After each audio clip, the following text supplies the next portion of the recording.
ఓం శ్రీ గణేశ శారద సద్గురు మంగళమూర్తిభ్యో నమ.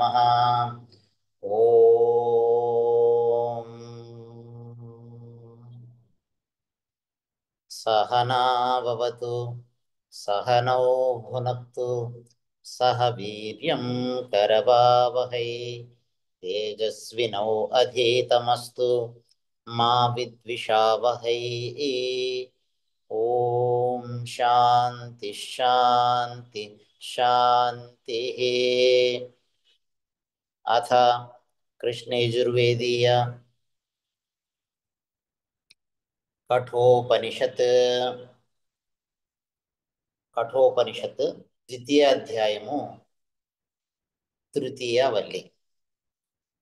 కృష్ణయజుర్వేదీయ కఠోపనిషత్ ద్వితీయ అధ్యాయము తృతీయ వల్లి. వృక్షము యొక్క వ్రేళ్ళు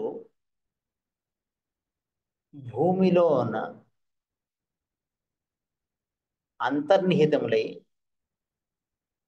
పైకి కానిపింపకపోయినను కార్యరూపమగు పుష్పము మొదలైనటువంటి వాటి చేత అది నిశ్చయింపబడుతూ ఉన్నది. ఒక వృక్షమునకు ఆ వృక్షం యొక్క వ్రేళ్ళు భూమి లోపట లోతుగా అంతర్నిహితములై పైకి కనిపించకపోయినప్పటికీ కార్యరూపమైనటువంటి పుష్పములు, ఫలములు, ఆకులు, పచ్చదనము వీటి చేత ఆ వృక్షము దీనికి వేళ్ళు ఉన్నాయి, ఇది భూమిలో ఉండేటువంటి సారాన్ని ఈ వ్రేళ్లతో పీల్చుకుని ఈ చెట్టుని పచ్చగా పూయిస్తూ కాయలు కాయిస్తూ ఉన్నది అనేటువంటి నిశ్చయింపబడుతూ ఉన్నది. పై ఆవరణాన్ని తీసిన వెంటనే అది ప్రత్యక్షంగా కనిపిస్తుంది. అట్లనే ఆ విధంగానే సర్వజన విదితమైనటువంటి సంసార వృక్షము వలన ఈ సంసార వృక్షముకు దాని మూలము అయినటువంటి బ్రహ్మమును నిర్ధారణ చేయటంగాను ఈ తృతీయ వల్లి ఈ కఠోపనిషత్తులో ప్రారంభించబడుతూ ఉంది. ఊర్ధ్వమూలో అవాక్షాకః ఏషోశ్వత్థః సనాతనః తదేవ శుక్రం తద్బ్రహ్మ తదేవామృతముచ్యతే తస్మిన్ లోకాః శ్రితాః సర్వే తదునాత్యేతి కశ్చన ఏతద్వై తత్. ఊర్ధ్వమూలో అవాక్షాకః ఏషోశ్వత్థః సనాతనః తదేవ శుక్రం తద్బ్రహ్మ తదేవామృతముచ్యతే తస్మిన్ లోకాః శ్రితాః సర్వే తదునాత్యేతి కశ్చన ఏతద్వై తత్. సంసార వృక్షము పతన స్వభావము కలది అగుటి చేత ఈయది సర్వవ్యాపియగు పరబ్రహ్మమే మొదలుగా కలిగినటువంటిది. స్వర్గ నరక ఆది రూపములకు లోకములే అడ్డముగా వ్యాపించినటువంటి ఆ చెట్టు యొక్క కొమ్మలు కలిగినట్టుగా కావున ఈ వృక్షానికి దానికి శుద్ధమైన ఆ పరబ్రహ్మమే మూలము. ఆ బ్రహ్మము అమృత స్వరూపము. ఆ పరబ్రహ్మమునందే లోకములన్నీ కూడా ఆధారపడి ఉన్నవి. ఏవి కూడా ఆ పరబ్రహ్మమును అతిక్రమింపజాలవు. ఇదే నచికేతుడు యమధర్మరాజు గారిని అడిగిన బ్రహ్మతత్వము. ఈ సంసార వృక్షముల గురించి శృతి మాత మనకి ఈ విధంగా తెలియజేస్తున్నారు. సంసార వృక్షం గురించి వివరణము. సర్వాంగ సుందరముగు రూపకము చేత ఈ సంసారము అశ్వత్థ వృక్షముగా ఇచ్చట వర్ణించబడింది. సర్వ అతీతముగు బ్రహ్మము నుండి మాయా అవిద్యల చేత ఈ సంసార వృక్షము ప్రరోహమగుటం చేసి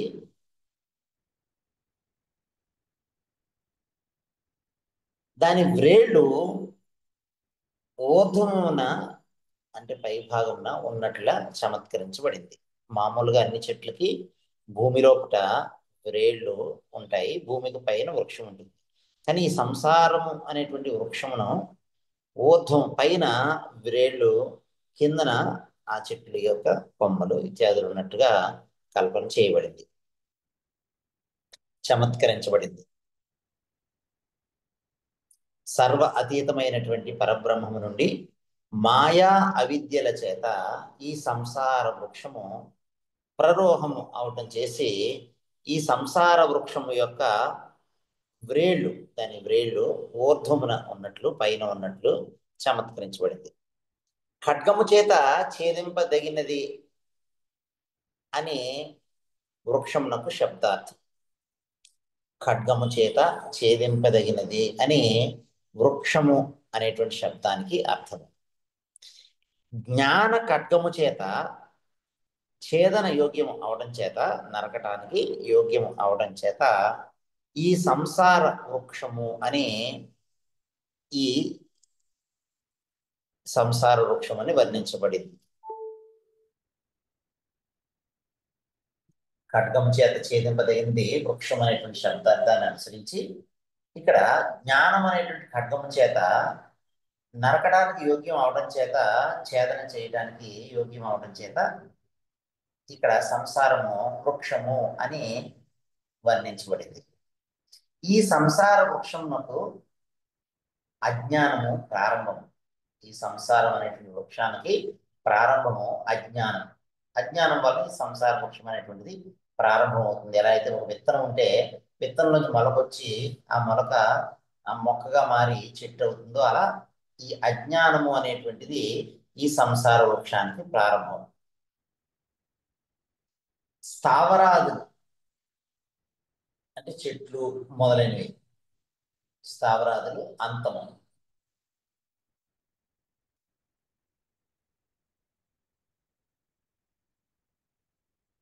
దాని మొదలు జన్మ జర మరణ శోకాది అనేకములకు అనర్థములతో కూడుకొని ఉన్నది. ఈ సంసార వృక్షం యొక్క మొదలు జన్మ, జర అంటే ముసలితనము, మరణము, శోకము, మోహము ఇత్యాది అనేకములకు అనర్థములతో కూడుకొని ఉన్నది ఈ సంసార వృక్షం. ఈ సంసార వృక్షము క్షణక్షణము వికారము అందుచుండును. ఇది సంసార వృక్షము క్షణక్షణము కూడా మార్పును చెందుతూ ఉంటుంది. సంసార వృక్షము ఇంద్రజాలము. సంసార వృక్షము ఇంద్రజాలము, దీప మాయాజాలం లాంటిది సంసార వృక్షం. ఎండమావులు అంటే ఎడారుల్లో నీటిలా కనిపించేటువంటివి ఎండమావులు. గంధర్వ నగరము, ఆకాశంలో మబ్బులు ఒక నగరం వలె కనిపించినట్లుగా గంధర్వ నగరం వలె ఎండమావుల వలె పైకి మాత్రము కనిపించుతున్నదే కానీ కేవలం చూడటానికి కనిపించడము అనిపించుతున్నదే కానీ యథార్థంగా అవి ఎక్కడ లేవు. ఎండమావులు గంధర్వ నగరముల వలె పైకి మాత్రము కనిపించుచున్నదే అవుటి చేత అది యథార్థము కాదు. వేద విముఖులకు వారి, వేదమయందు విముక్త కలిగినటువంటి వారు, వేదాన్ని అంగీకరించినటువంటి వాళ్ళు ఎవరైతే ఉన్నారో వారి బుద్ధి విశేషమును అనుసరించి అది అనేక వికల్పములకు ఆస్పదము అవుతున్నది, అనేక వికల్పాలు కలగడానికి అవకాశాన్ని ఇస్తూ ఉన్నది. తత్వ జిజ్ఞాసులకు తత్వము ఏదైతే పరబ్రహ్మము అంతటా వ్యాపించి ఉన్నది. సర్వం కల్విదం బ్రహ్మ. తత్ అంతటా వ్యాపించినటువంటి ఆ పరమతత్వము త్వం నీవు అయ్యి ఉన్నావు అనేటువంటి జీవ బ్రహ్మ ఐక్య బోధ తత్వము. ఆ తత్వం తెలుసుకోవాలనుకునేటువంటి వారు జిజ్ఞాసులకు ఆ పరబ్రహ్మం యొక్క తత్వము నిర్ధారణ చేయ శక్యం కాకుండా ఉన్నది. ఇది అని చెప్పడానికి, నిర్ధారించి చెప్పడానికి శక్యం కాకుండా ఉన్నది. దాని యొక్క మూల సారమైనటువంటి పరబ్రహ్మము వేదము యొక్క అంతములైనటువంటి వేదాంతముల చేత నిరూపించబడుతూ ఉన్నది. ఈ వేదముల యొక్క సారమైనటువంటి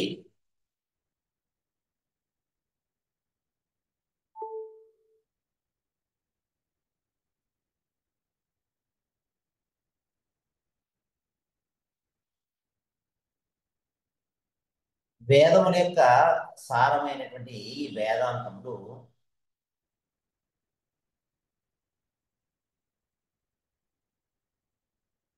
ఈ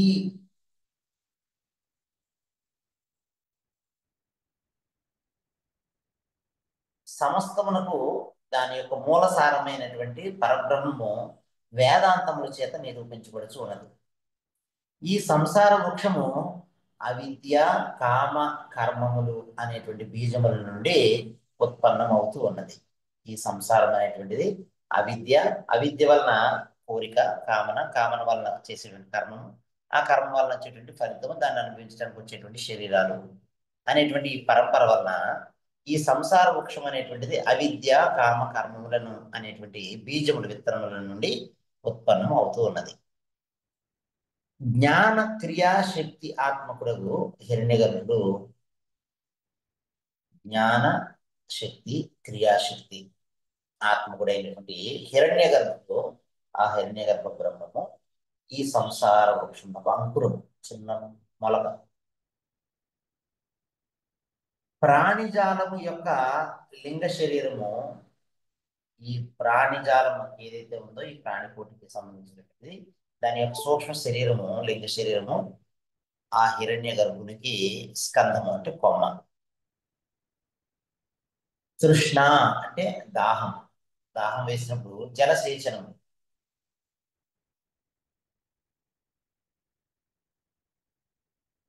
దాహం వేసినప్పుడు నీళ్ళు ఇచ్చినట్లుగా ఈ తృష్ణ జల శేషణం చేత అది ఏపుగా పెరుగుతుంది. ఒక వృక్షానికి చుక్క చుక్క నీరు ఇవ్వడం వల్ల ఆ వృక్షం అనేటువంటిది చక్కగా ఆ తృష్ణని, ఆ దాహాన్ని తీర్చుకుని చక్కగా ఏపుగా పెరుగుతుంది.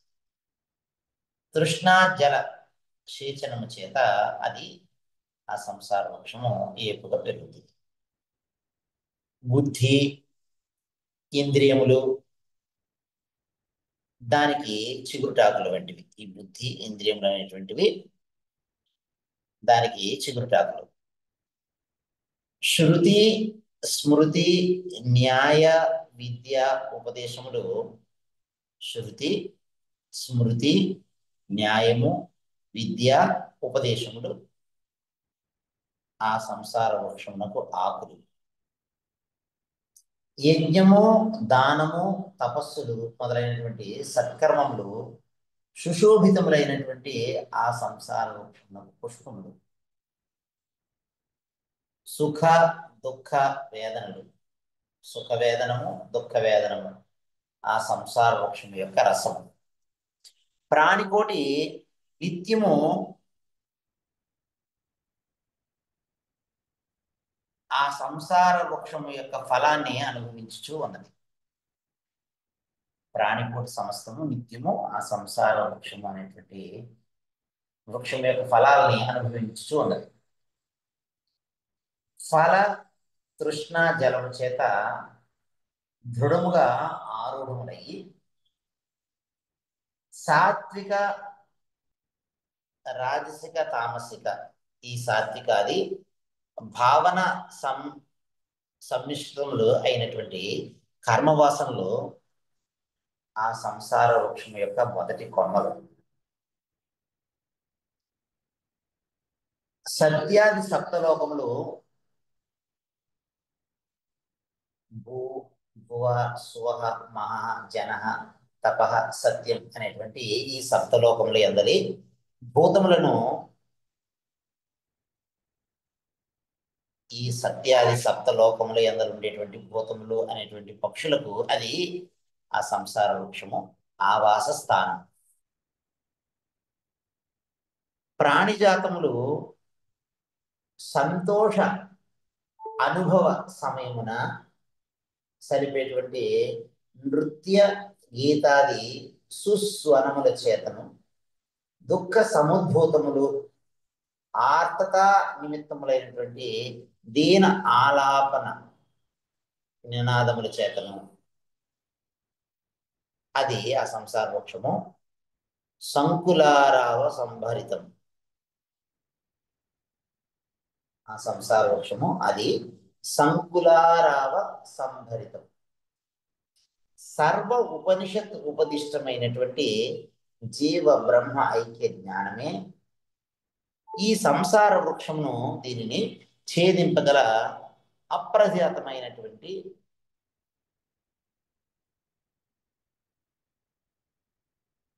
లవిత్రము.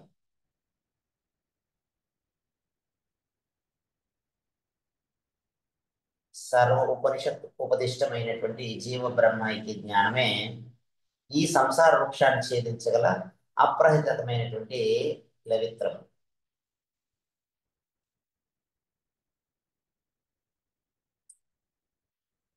ఇటువంటి సంసార వృక్షము కామ కర్మ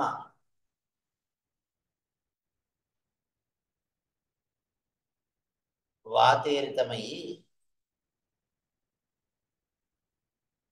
కామ కర్మ వాత ఈరితమై అనుదినము సంచరించుచు ఉన్నది. ఇటువంటి సంసార వృక్షము కామ కర్మ వాత ఈరితమయ్యి అనుదినము ప్రతిరోజు కూడా సంచరించుచు ఉన్నది. కర్మ వైవిధ్యము చేత విభిన్న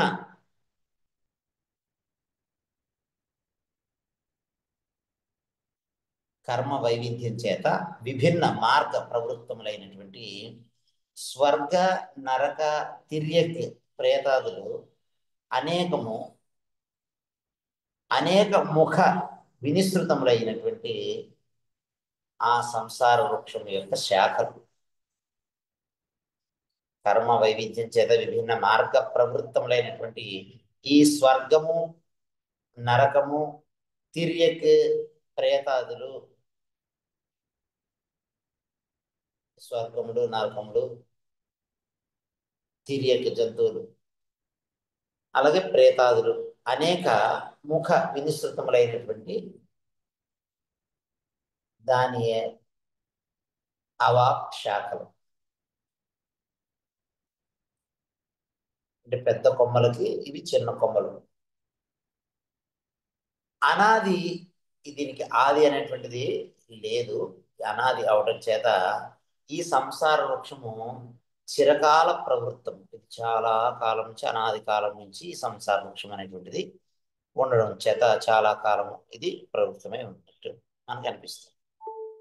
అనిత్యము భ్రమాత్మకము అయినటువంటి ఈ సంసారానికి శుద్ధమైన పరబ్రహ్మము అధిష్టానం అవుతూ ఉన్నది.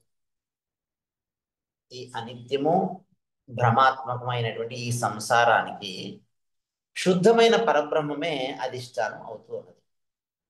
పరబ్రహ్మము వినాశ విధురం.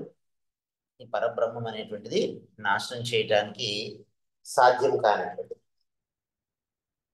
అన్నిటికంటే ఈ పరబ్రహ్మము మహత్తమము అవటం చేత, గొప్పవాటన్నిటికన్నా కూడా గొప్పది అవటం చేత దానికి బ్రహ్మము అనే పేరు కలిగింది. బృహత్వాత్ బ్రహ్మ, బృహత్వాత్ ఇది బ్రహ్మ. బృహి అంటే వ్యాపక తత్వం, వ్యాపించి ఉండటం. బృహి వ్యాపనే. బృహత్వాత్ ఇది బ్రహ్మ, వ్యాపనశీలం అవడం చేత అన్నిటికంటే అది మహత్తమము, మహత్తరమైనటువంటి వాటిలో కన్నా మహత్తరమైనటువంటి, దానికన్నా మహత్తమమైనటువంటిది అవడం చేత దానికి బ్రహ్మము అని పేరు కలిగింది. బ్రహ్మశబ్దమునకు ప్రకృష్టముగు వృద్ధి అర్థం. బ్రహ్మ శబ్దానికి ప్రకృష్టముగు వృద్ధి అని అర్థం. ఈ పరమార్థ సత్యమును జనులు తెలుసుకోలేకపోవడం చేత లోకములన్నీ కూడా దాని యందు ఉత్పత్తి స్థితి లయములు కలిగి ఉన్నట్లు కనిపిస్తూ ఉంది. నిజానికి సృష్టి స్థితి లయములు అనేటువంటివి లేవు, కానీ సృష్టి స్థితి లయములు కలిగి ఉన్నట్లు అనిపిస్తూ ఉన్నది. కార్యములన్నీ కూడా సర్వకారణమైనటువంటి పరబ్రహ్మమును అతిక్రమింపజాలవు. కార్యము కారణాన్ని అతిక్రమించలేదు.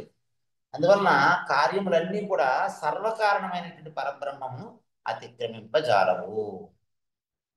ఉదాహరణకి మృత్ కార్యము ఘటము అంటే మట్టి అనేటువంటి కారణం చేత ఏర్పడినటువంటి మట్టి కుండ ఆ మట్టి కంటే వేరు కాదు. మృత్ కార్యమైనటువంటి మృత్ ఘటము ఆ మృత్తుక కంటే వేరు కాదు. మట్టితో చేసినటువంటి మట్టి కుండ ఆ మట్టి కంటే వేరు కాదు. ఆ కుండలో ఉన్నదంతా కూడా ఆ మట్టి కుండలో ఉన్నదంతా కూడా మట్టియే. అలాగే సర్వ సృష్టి కారణమైనటువంటి పరబ్రహ్మమునే నచికేతసుడు యమధర్మరాజు వలన తెలుసుకొని కోరాడు. ఇచ్చట శ్రీమద్ భగవద్గీత 12వ అధ్యాయం నుండి మొదటి 4 శ్లోకములు కూడా అవలోకనీయం.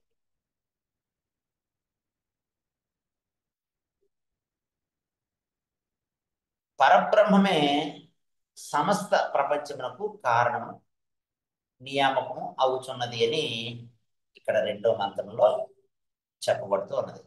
ఆ పరబ్రహ్మమే సమస్త ప్రపంచమునకు కారణము నియామకము అవుతున్నది అని ఈ 2వ మంత్రంలో చెప్పబడుతుంది. యత్ ఇదం కించ జగత్ సర్వం ప్రాణ ఏజతి నిశ్రుతం మహద్భయం వజ్రం ఉద్యతం ఏతద్విదు అమృతాః తే భవంతి.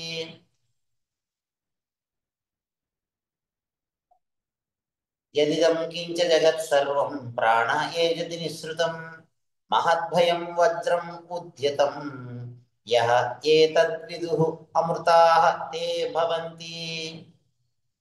యదిదం కించ జగత్ సర్వం ప్రాణ ఏజతి నిశ్రుతం మహద్భయం వజ్రం ఉద్యతం యః ఏతత్ విదుః అమృతాః తే భవంతి. పరిదృశ్యమానమైనటువంటి ఈ జగత్తునందు అంతయు సర్వమహత్తమైనటువంటి పరబ్రహ్మ స్థితి చేతనే వ్యాపారవంతము అవుతున్నది. దాని నుండియే ఆ పరబ్రహ్మం నుండియే బయలు వెళ్ళి బయటకు వచ్చి ఆ పరబ్రహ్మం చేతనే నియమించబడుచున్నది. ఆ పరబ్రహ్మము నుంచే సృష్టించబడుతుంది. మరలా ఆ పరబ్రహ్మం వల్లనే దాన్ని నియమించబడుతుంది, పరిపాలన చేయబడుతుంది, పోషించబడుతుంది. ఆ పరబ్రహ్మము ఖడ్గమును ధరించిన రాజు వలె ఆ పరబ్రహ్మము చేతిలో కత్తిని ఖడ్గాన్ని ధరించిన ఒక మహారాజు వలె భయానికి హేతు అవుతూ ఉన్నది. ఆ పరబ్రహ్మం యొక్క భయం వలన సూర్యుడు, చంద్రుడు మొదలైనటువంటి గ్రహములు, గ్రహలక్షితమైనటువంటి ఈ జగత్తంతా కూడా, సూర్య చంద్రమ ఆది గ్రహలక్షితములైనటువంటి ఈ జగత్తంతా కూడా విశ్రాంతి లేక స్వస్వ వ్యాపారముల జాగరూకతతో నిర్వహించుచూ ఉన్నది.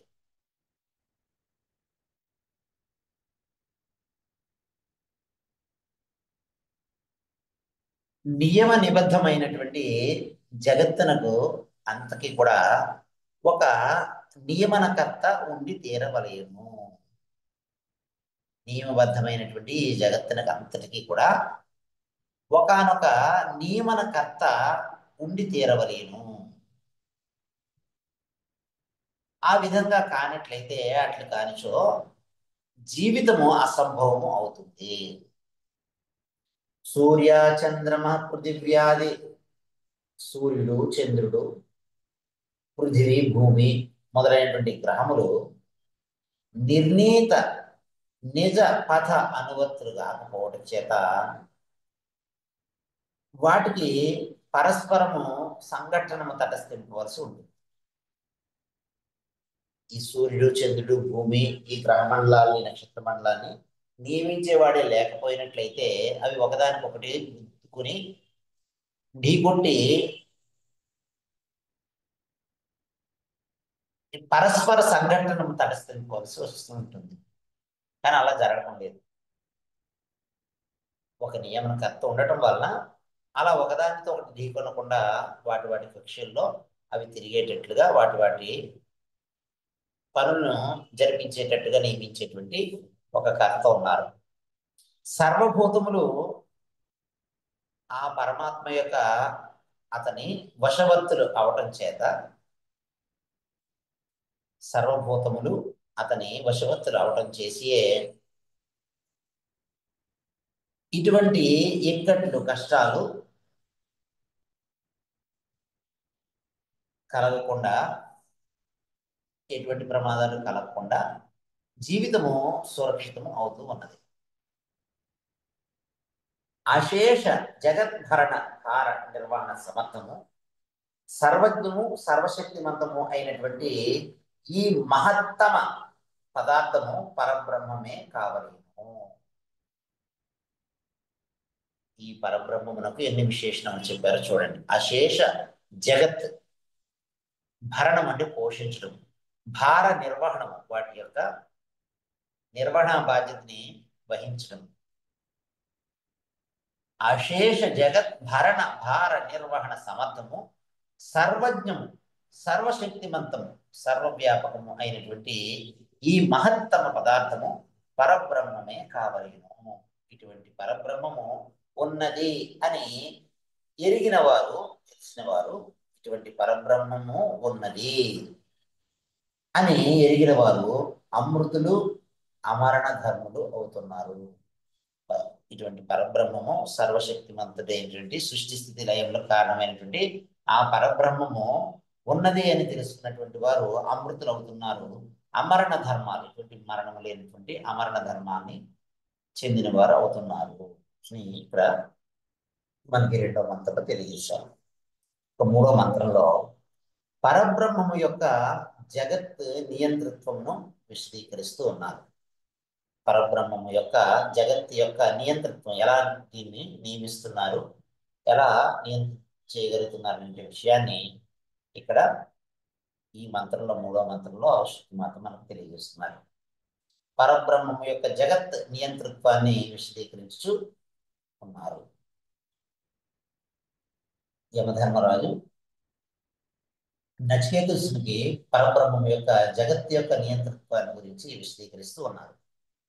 భయాదస్యాగ్నిస్తపతి, భయాత్ తపతి సూర్యః, భయాత్ ఇంద్రశ్చ వాయుశ్చ, మృత్యుర్ధావతి పంచమః, భయాత్ అస్య అగ్నిః తపతి, భయాత్ తపతి సూర్యః, భయాత్ ఇంద్రశ్చ వాయుశ్చ, మృత్యుః ధావతి పంచమః.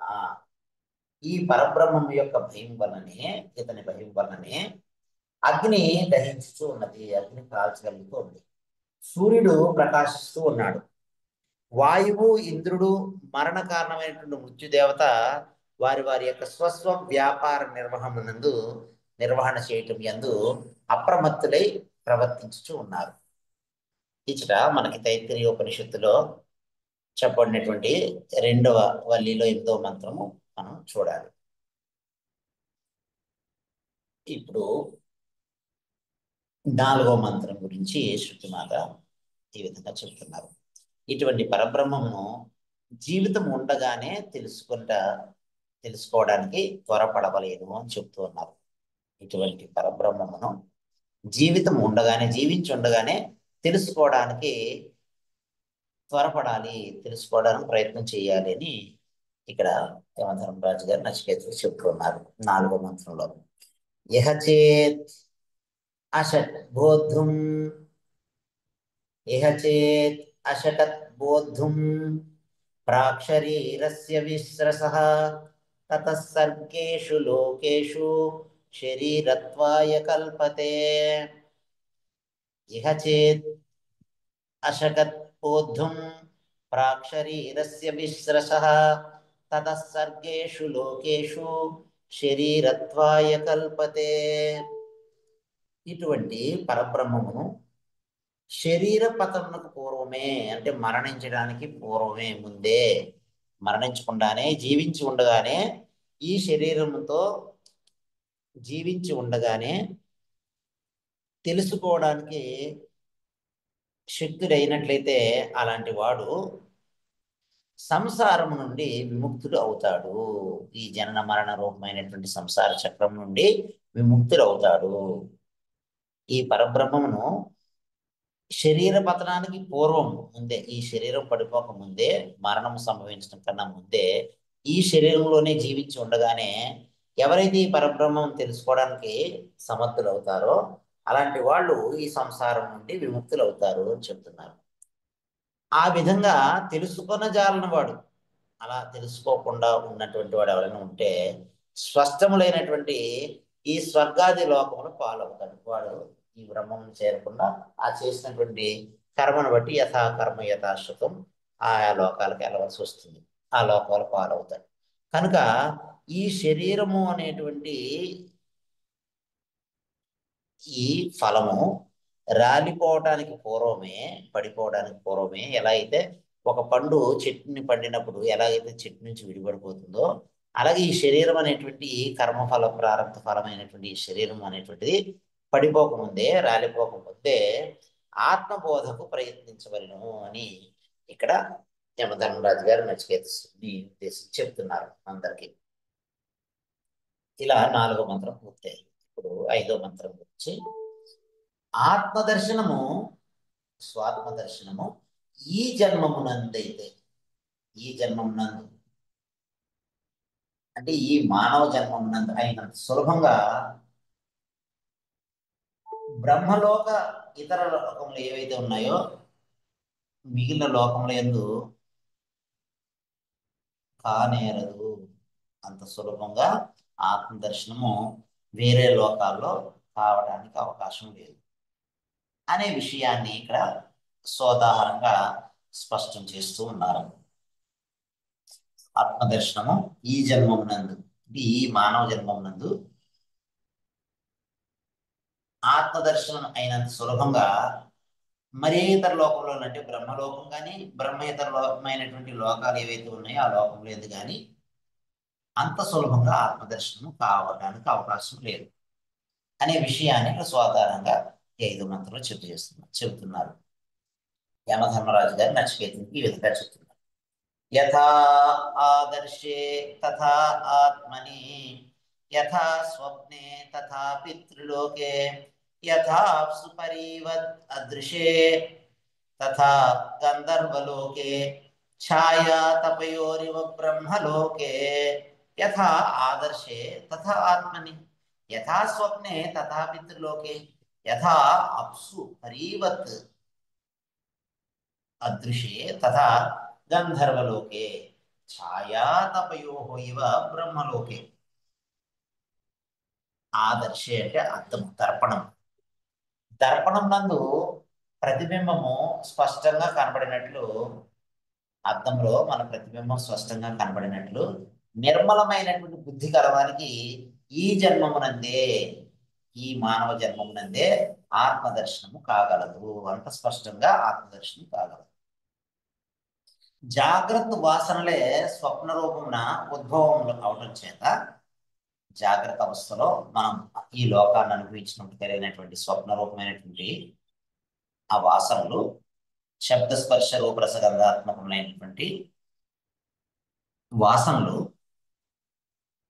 ఈ జాగ్రత్త వాసనలే స్వప్న రూపంలో, కళ రూపంలో మరలా ఉద్బుద్ధం రావడం చేత ఈ స్వాప్నిక అనుభవం అంత స్పష్టం కాదు. ఈ స్వప్నంలో కలిగేటువంటి అనుభవము అద్దంలో మన ప్రతిబింబం చూసినంత స్పష్టంగా కాదు. పితృలోకమునందు పుణ్యకర్మల ద్వారా చేరేటువంటి ఈ పితృలోకమునందు జీవుడు కర్మఫల భోగ ఆసక్తుడయ్యి ఉంటాడు. కాబట్టి ఆ పితృలోకంలో ఆత్మదర్శనకు ఈ మానవ జన్మలో ఉన్నంత అవకాశము లేదు. జలముల యందలి ప్రతిబింబము యొక్క వివిధ అవయవములు విభక్తములు అయ్యి స్పష్టముగా కనపడినట్లే, ఎలా అయితే నీటిలో కనిపించేటువంటి మన ప్రతిబింబాలు జలముల యందలి ప్రతిబింబము యొక్క వివిధ అవయవములు విభక్తములయ్యి విడిపోయినట్లుగా కనబడి స్పష్టంగా కనబడనట్లే గంధర్వ లోకమునందు కూడా ఆత్మదర్శనము స్పష్టము కాదు. బ్రహ్మలోకమునందు ఆత్మదర్శనము సుస్పష్టం అయినను ఆ లోకము కర్మ జ్ఞాన సాధ్యము అవటం చేత సామాన్యులకు అది అలభ్యం. బ్రహ్మలోకమునందు ఆత్మదర్శనము సుస్పష్టం అయినప్పటికీ కూడా ఆ బ్రహ్మలోకాన్ని చేరుకోవడము అది కర్మజ్ఞాన సాధ్యం అవటం చేత ఉపాసన సగుణ సాకార ఉపాసన అనేటువంటి మార్గంలో సాధ్యమయ్యేటువంటి ఆ బ్రహ్మలోకము సామాన్యులకి అలభ్యం. కాబట్టి ఆత్మదర్శనము పొందటానికి, ఆత్మదర్శనానికి ఈ జన్మమునందే, ఈ మనుష్య జన్మనందే, ఇప్పుడు ఇచ్చటనే దృఢమైనటువంటి ప్రయత్నము చేయతగును అని, ఈ జన్మనందే ఇప్పుడు ఇక్కడనే స్వ ఆత్మదర్శనము చేసుకోవడానికి దృఢమైనటువంటి ప్రయత్నం చేయతగును అని యమధర్మరాజు గారు నచికేతునికి చెప్తున్నారు. అన్ని జన్మల కన్నా ఈ మానవ జన్మము చాలా సుదుర్లభమైనటువంటి, ఈ మానవ జన్మ కూడా సుదుర్లభం, చాలా కష్టం.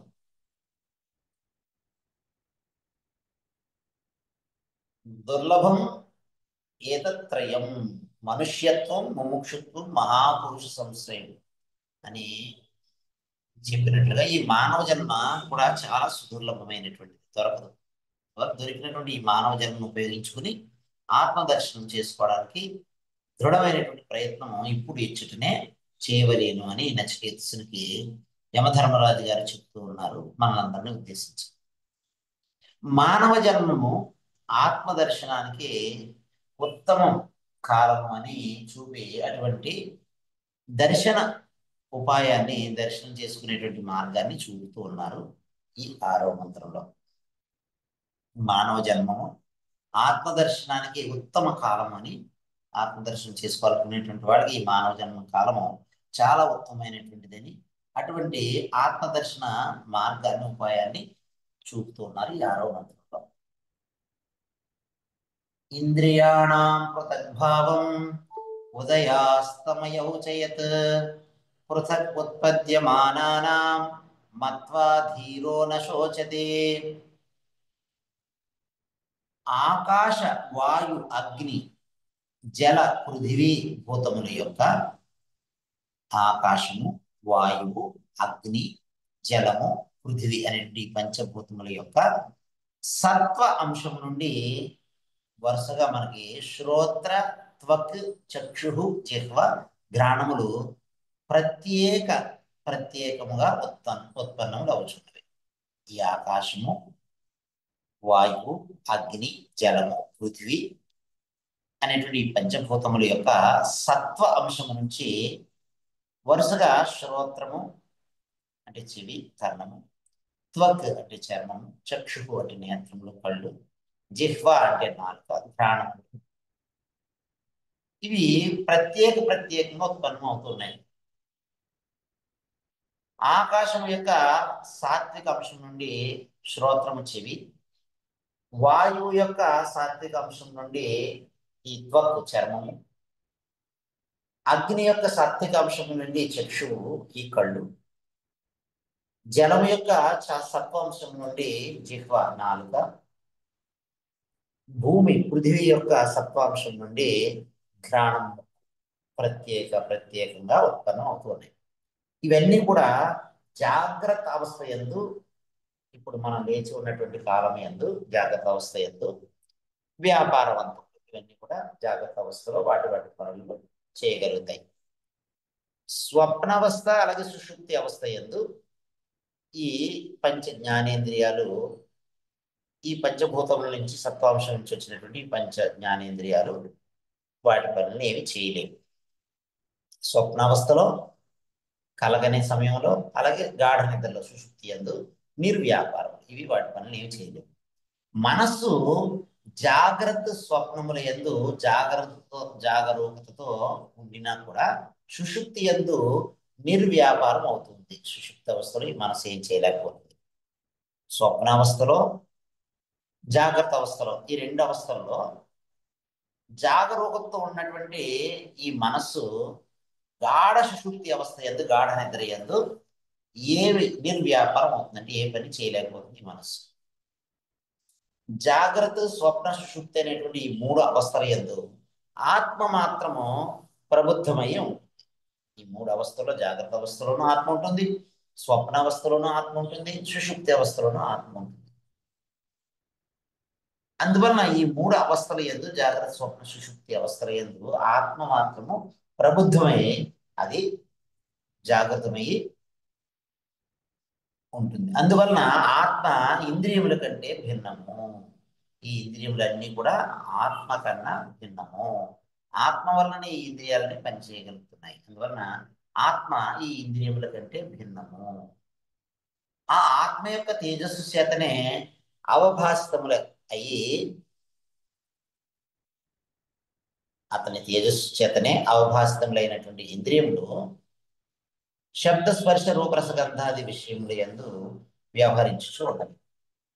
ఆత్మ తేజస్సు లేక, ఈ ఆత్మ తేజస్సు కనుక లేకపోయినట్లయితే ఆ ఇంద్రియాలు, మనస్సు ఇవన్నీ కూడా జడములు.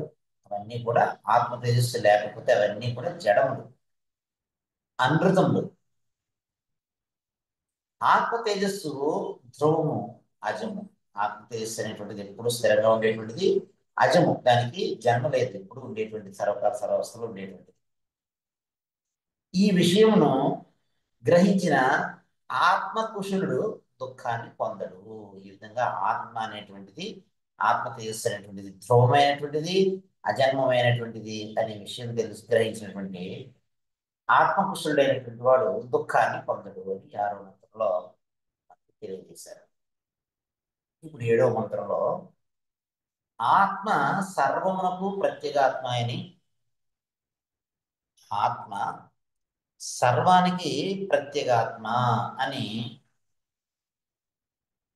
ఆత్మ సర్వానికి కూడా ప్రత్యేగాత్మ అయినప్పటికీ కూడా దాన్ని బాహ్యము చేత తెలుసుకొన సాధ్యము కాదని చెప్పబడిన అర్థము వివరింపబడుతూ ఉంది. ఆత్మ సర్వమునకు ప్రత్యేగాత్మ అయినను దానిని బాహ్యము చేత తెలుసుకొన సాధ్యము కాదని చెప్పబడిన అర్థము వివరింపబడుతూ ఉన్నది.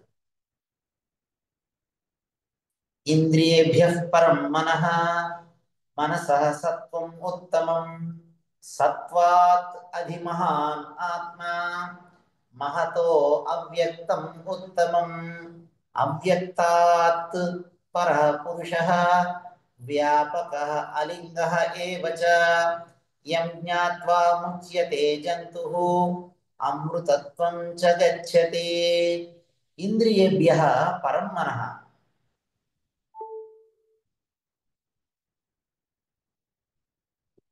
మనసః సత్వం ఉత్తమం, సత్వాత్ అది మహాన్ ఆత్మ, మహతః అవ్యక్తం ఉత్తమం, అవ్యక్తాత్ పరః పురుషః, వ్యాపకః అలింగః ఏవ చ, యం జ్ఞాత్వా ముచ్యతే జంతుః అమృతత్వం చ గచ్చతి. ఇంద్రియములు, మనస్సు, బుద్ధి, హిరణ్యగర్భుడు, అవ్యక్తము, అవిద్య, పరాత్పరుడగు పురుషుడు, ఇవి క్రమముగా పూర్వము కంటే ఉత్తరోత్తరము శ్రేష్టతరము. ఇంద్రియముల కంటే మనస్సు శ్రేష్టము, మనస్సు కంటే బుద్ధి శ్రేష్టము, బుద్ధి కంటే హిరణ్యగర్భుడు శ్రేష్టము, హిరణ్యగర్భుడి కంటే అవ్యక్తము శ్రేష్టం. అవ్యక్తము కంటే అవిద్య, అవిద్య కంటే పరాత్పరుడైనటువంటి పురుషుడు. ఇవి క్రమముగా పూర్వము కంటే పూర్వము పూర్వపూర్వము కంటే ఉత్తరోత్తరము శ్రేష్టతరం అని చెప్పారు. అంటే పురుషుడు సర్వోత్తముడు, సర్వవ్యాపకుడు. ఆ పురుషుణ్ణి ఊహింపగల చిహ్నం ఏది కూడా లేదు. ఎటువంటి చిహ్నము ఆ పురుషుణ్ణి ఊహించడానికి చిహ్నమైనది ఏదీ లేదు. అటువంటి పరమ పురుషుణ్ణి తెలుసుకునేటువంటి నరుడు అవిద్యా విజృంభితమైనటువంటి సంసార బంధనం నుండి, అటువంటి పరమ పురుషుని తెలుసుకున్నటువంటి నరుడు ఈ అవిద్యా విజృంభితమైనటువంటి సంసార బంధం నుంచి ముక్తుడు అవుతాడు, మరియు అమృతత్వాన్ని పొందుతాడు అని ఇచ్చిన మనకి ప్రథమ అధ్యాయంలోని 3వ వల్లిలో 10వ మంత్రము అనుసంధానం చేసుకోవాలి. కఠోపనిషత్తులోని ప్రథమ అధ్యాయంలోని 3వ వల్లిలోని 10వ మంత్రాన్ని ఇక్కడ అనుసంధానం చేసుకోవాలి. ఇంద్రియ శబ్దం చేత తద్ విషయములకు శబ్దాదులు కూడా ఇష్ట ఉపలక్షితములు అవుతున్నవి. ఇంద్రియములే కాకుండా ఇంద్రియ విషయములు కూడా శబ్ద స్పర్శ రూప రసగంధములు అనేటువంటివి ఇక్కడ ఇంద్రియములైనటువంటి చెవులు, చర్మము, కళ్ళు, నాలుక, ముక్కు వీటితో పాటుగా ఈ ఇంద్రియ విషయాలైనటువంటి శబ్ద స్పర్శ రూప రసగంధాలని కూడా మనం ఉపలక్షణములు అయినట్టుగా తెలుసుకోవాలి అని చెప్తున్నారు. పరమాత్మ ఈ ఇంద్రియాలకి అతీతం కనుక ప్రత్యక్ష గోచరము కాదు. పరమాత్మ ఇంద్రియ అతీతం కనుక ప్రత్యక్ష గోచరము కాదు. దానిని బుద్ధి చేత ఊహించుటకు చిహ్నం ఏదీను లేదు. పరమాత్మ ఇంద్రియ అతీతం కనుక ప్రత్యక్ష గోచరము కాదు. దానిని బుద్ధి చేత ఊహించుటకు చిహ్నం ఏదీను లేదు. అట్టి దానిని ఎట్లు తెలుసుకొనవలేను అనేటువంటి ప్రశ్నకి సమాధానాన్ని చెబుతూ ఉన్నారు. పరమాత్మ ఇంద్రియాలకి అతీతం, ఇంద్రియముల చేత తెలియబడడు. ఏ ఇంద్రియములైతే ఆ పరమాత్మ యొక్క కృప వల్ల పనిచేస్తున్నాయో వాటిని ఇంద్రియాలు తెలుసుకోలేవు. అందువలన పరమాత్మ ఇంద్రియ అతీతం కాబట్టి ఈ ప్రత్యక్ష గోచరము కాదు. పరమాత్మ అనేటువంటిది ఈ ఇంద్రియములకు ప్రత్యక్ష గోచరము కాదు. ఆ పరమాత్మను బుద్ధి చేత ఊహించడానికి చిహ్నం ఏది కూడా లేదు.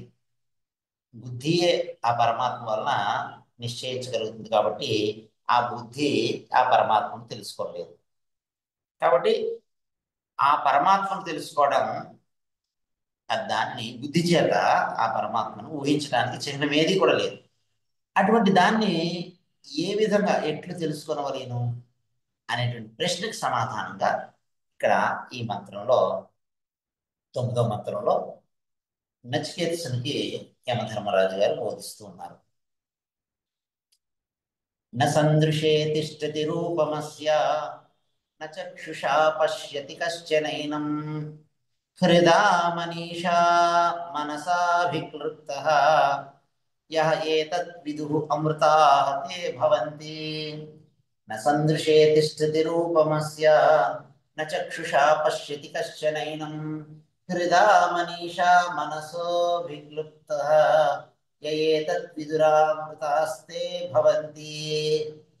న సందృశే తిష్టతి రూపం అస్య న చక్షుషా పశ్యతి కశ్చన ఏనం హృదా మనీషా మనసా అభిక్లుప్తః యః ఏతత్ విదుః అమృతాః తే భవంతి. ప్రత్యేగాత్మ చక్షురాది ఇంద్రియ గణమునకు అగోచరము. ఈ ప్రత్యేగాత్మ కన్నుల చేత గాని, చెవుల చేత గాని, చర్మం చేత గాని, నాలుక చేత గాని, ముక్కు చేత గాని, ఈ ఇంద్రియముల చేత తెలుసుకొనలేదు. ఈ ఇంద్రియములకు అగోచరము. ఈ ప్రత్యేగాత్మ చక్షురాది ఇంద్రియ గణమునకు అగోచరము, వికల్ప విహీనము. దీని వలన ఈ ప్రత్యేగాత్మ వికల్పము చేయడానికి అలవి కానిది, వికల్ప విహీనము. నిశ్చలము అయినటువంటి బుద్ధి చేత, వికల్పహీనము నిశ్చలము అగు బుద్ధి చేత ఆ ప్రత్యేగాత్మ యొక్క దాని స్వరూపము మననము చేయుట చేత ఆ ప్రత్యేగాత్మ అయ్యది అభిప్రకాశితం అవుతుంది. ఇట్లా ఆత్మను తెలుసుకున్నటువంటి వారే అమృతత్వాన్ని పొందుతారు. శ్రవణ మనన నిధిధ్యాసనల చేత, శృతి యుక్తి అనుభూతుల చేత, ఈ ఉపనిషత్ ప్రమాణం చేత, వేద ప్రమాణం చేత, శబ్ద ప్రమాణం చేత ఈ ప్రత్యేగాత్మను తెలుసుకున్నటువంటి వారు అమృతత్వాన్ని పొందుతారు. ఆ పరమాత్మను మననం చేసే విధానము యోగము అని ఇక్కడ పిలువబడుతుంది అని చెప్తూ ఉన్నారు. పరమాత్మను మననం చేసేటువంటి విధానాన్నే యోగము అని పిలువబడుచున్నది అని చెప్తూ ఉన్నారు. నచికేతసుడు యమధర్మరాజు వారిని ఇదంతా కూడా వింటూ ఉన్నారు. యదా పంచావతిష్టంతే జ్ఞానాని మనసా సహా బుద్ధిశ్చన విశేషతి తాం ఆహుః పరమాం గతిం. యదా పంచ అవతిష్టంతే, యథా పంచౌ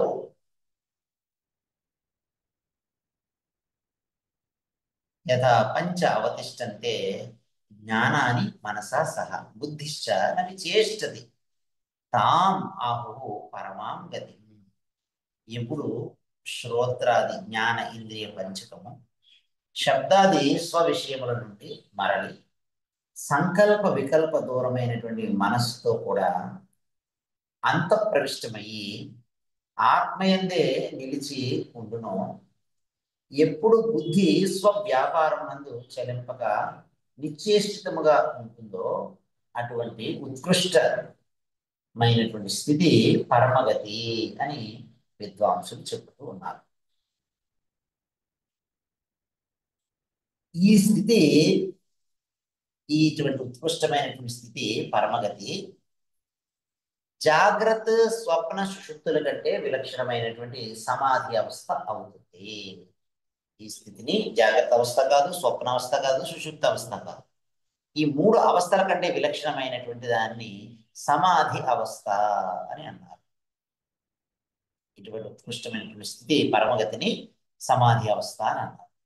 స్వప్నమునందు ఇంద్రియములు, అలాగే సుషుప్తి యందు మనస్సు కూడా ఉపరమ అవస్థ యందు ఉంటుంది. స్వప్నంలో ఇంద్రియములన్నీ కూడా లయమవుతాయి. సుషుప్తిలో ఈ ఇంద్రియాలతో పాటు మనస్సు కూడా ఉపరమ అవస్థ, ఇవన్నీ కూడా లోపలికి ఉపరమించబడతాయి. అవస్థ యందు ఉంటాయి. జాగ్రత్త అవస్థ యందు గాఢ సుషుప్తి నుంచి మేలుకున్నటువంటి అవస్థ, జాగ్రత్త అవస్థ యందు ఇంద్రియములన్నీ కూడా మరలా వ్యాపారవంతం అయినప్పటికీ కూడా స్వవిషయములు, బాహ్యములు అయినటువంటి శబ్దాదుల యందు జాగ్రత్త అవస్థ యందు ఇంద్రియములన్నీ కూడా వ్యాపారవంతం అయినప్పటికీ స్వవిషయములు బాహ్యములను అయినటువంటి ఈ శబ్దాదుల యందు, శబ్ద స్పర్శ రూప రసగంధాదుల యందు వ్యాపృతములు అవడం చేత అవి ఆత్మను గ్రహింపనేరవు. మనస్సు ఇంద్రియ సహాయం చేత బాహ్య విషయాలను గ్రహిస్తుంది. మనస్సే గ్రహింపబడిన విషయాలు యుక్త అయుక్తములను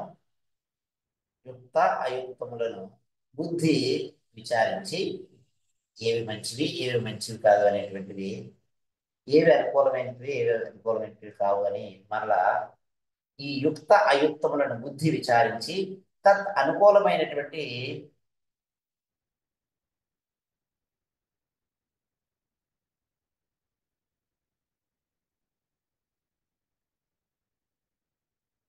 నీతి కర్తవ్యమును నిశ్చయించుచున్నది. మనస్సు చేత గ్రహింపబడినటువంటి విషయముల యొక్క యుక్త అయుక్తాలని బుద్ధి విచారించి తత్ అనుకూలమైనటువంటి ఇతి కర్తవ్యమును నిశ్చయించుచు ఉన్నది. బుద్ధి, ఇంద్రియములు, మనస్సు యొక్క సంయోగ ఫలముగా ప్రవృత్తి మార్గము లభించుచు ఉన్నది. బుద్ధి, ఇంద్రియములు, మనస్సు వీటి యొక్క సంయోగ ఫలంగా ఈ ప్రవృత్తి మార్గం అనేటువంటిది లభిస్తూ ఉన్నది. ఇంద్రియములు మనస్సు కూడా బాహ్య విషయ వ్యాపారమును మాని అంతఃప్రవిష్టములయ్యి ఆత్మచింతనమునందు మాత్రము లగ్నమగు స్థితి సమాధి అనబడుతుంది. ఇంద్రియములు మనస్సు కూడా బాహ్య విషయ వ్యాపారాన్ని మాని అంతఃప్రవిష్టములయ్యి ఆత్మచింతనం నందు మాత్రం లగ్నమయ్యేటువంటి స్థితి సమాధి అని అనబడుతుంది. ఈ సమాధి కాలం నందు సర్వ ఇంద్రియములు మనస్సు కూడా నిర్వ్యాపారములు మాత్రముగా ఉండును. ఇటువంటి వ్యాపారాలని చేయకుండా నిర్వ్యాపార మాత్రాలుగా మాత్రమే ఉండును గాని ఆ పరమావస్థను పొందవు, ఉపరమ అవస్థను పొందవు. ఈ సమాధి కాలంలో సర్వ ఇంద్రియములు మనస్సు కూడా నిర్వ్యాపారములు మాత్రంగా ఉంటాయి తప్ప ఉపరమ అవస్థను పొందవు. అవన్నీ కూడా అప్పుడు ప్రబుద్ధములయ్యే ఉండినవన్నీ కూడా మేలుకుని ఉంటాయి. మనస్సుకు విషయ గ్రహణం లేదు కనుక బుద్ధి కూడా వ్యాపార విహీనమయ్యి నీవాత దీపం వలె వీచేటువంటి గాలి లేని చోట వెలిగేటువంటి దీపం వలె నీవాత దీపం వలె.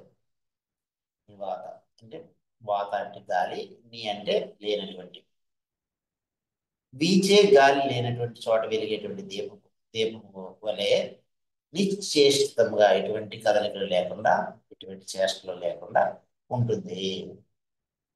యోగ శాస్త్రం నందు ఇంద్రియ నిరోధము చేత ఈ స్థితి లభ్యము కాగలదని నిర్దేశించబడుతూ ఉన్నది.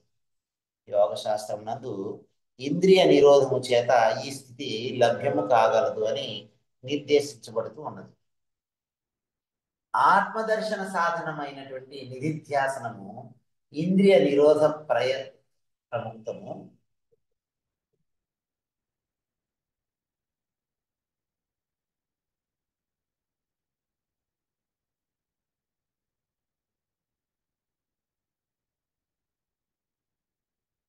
యోగ శాస్త్రం నందు ఇంద్రియ నిరోధము చేత ఈ స్థితి లభ్యము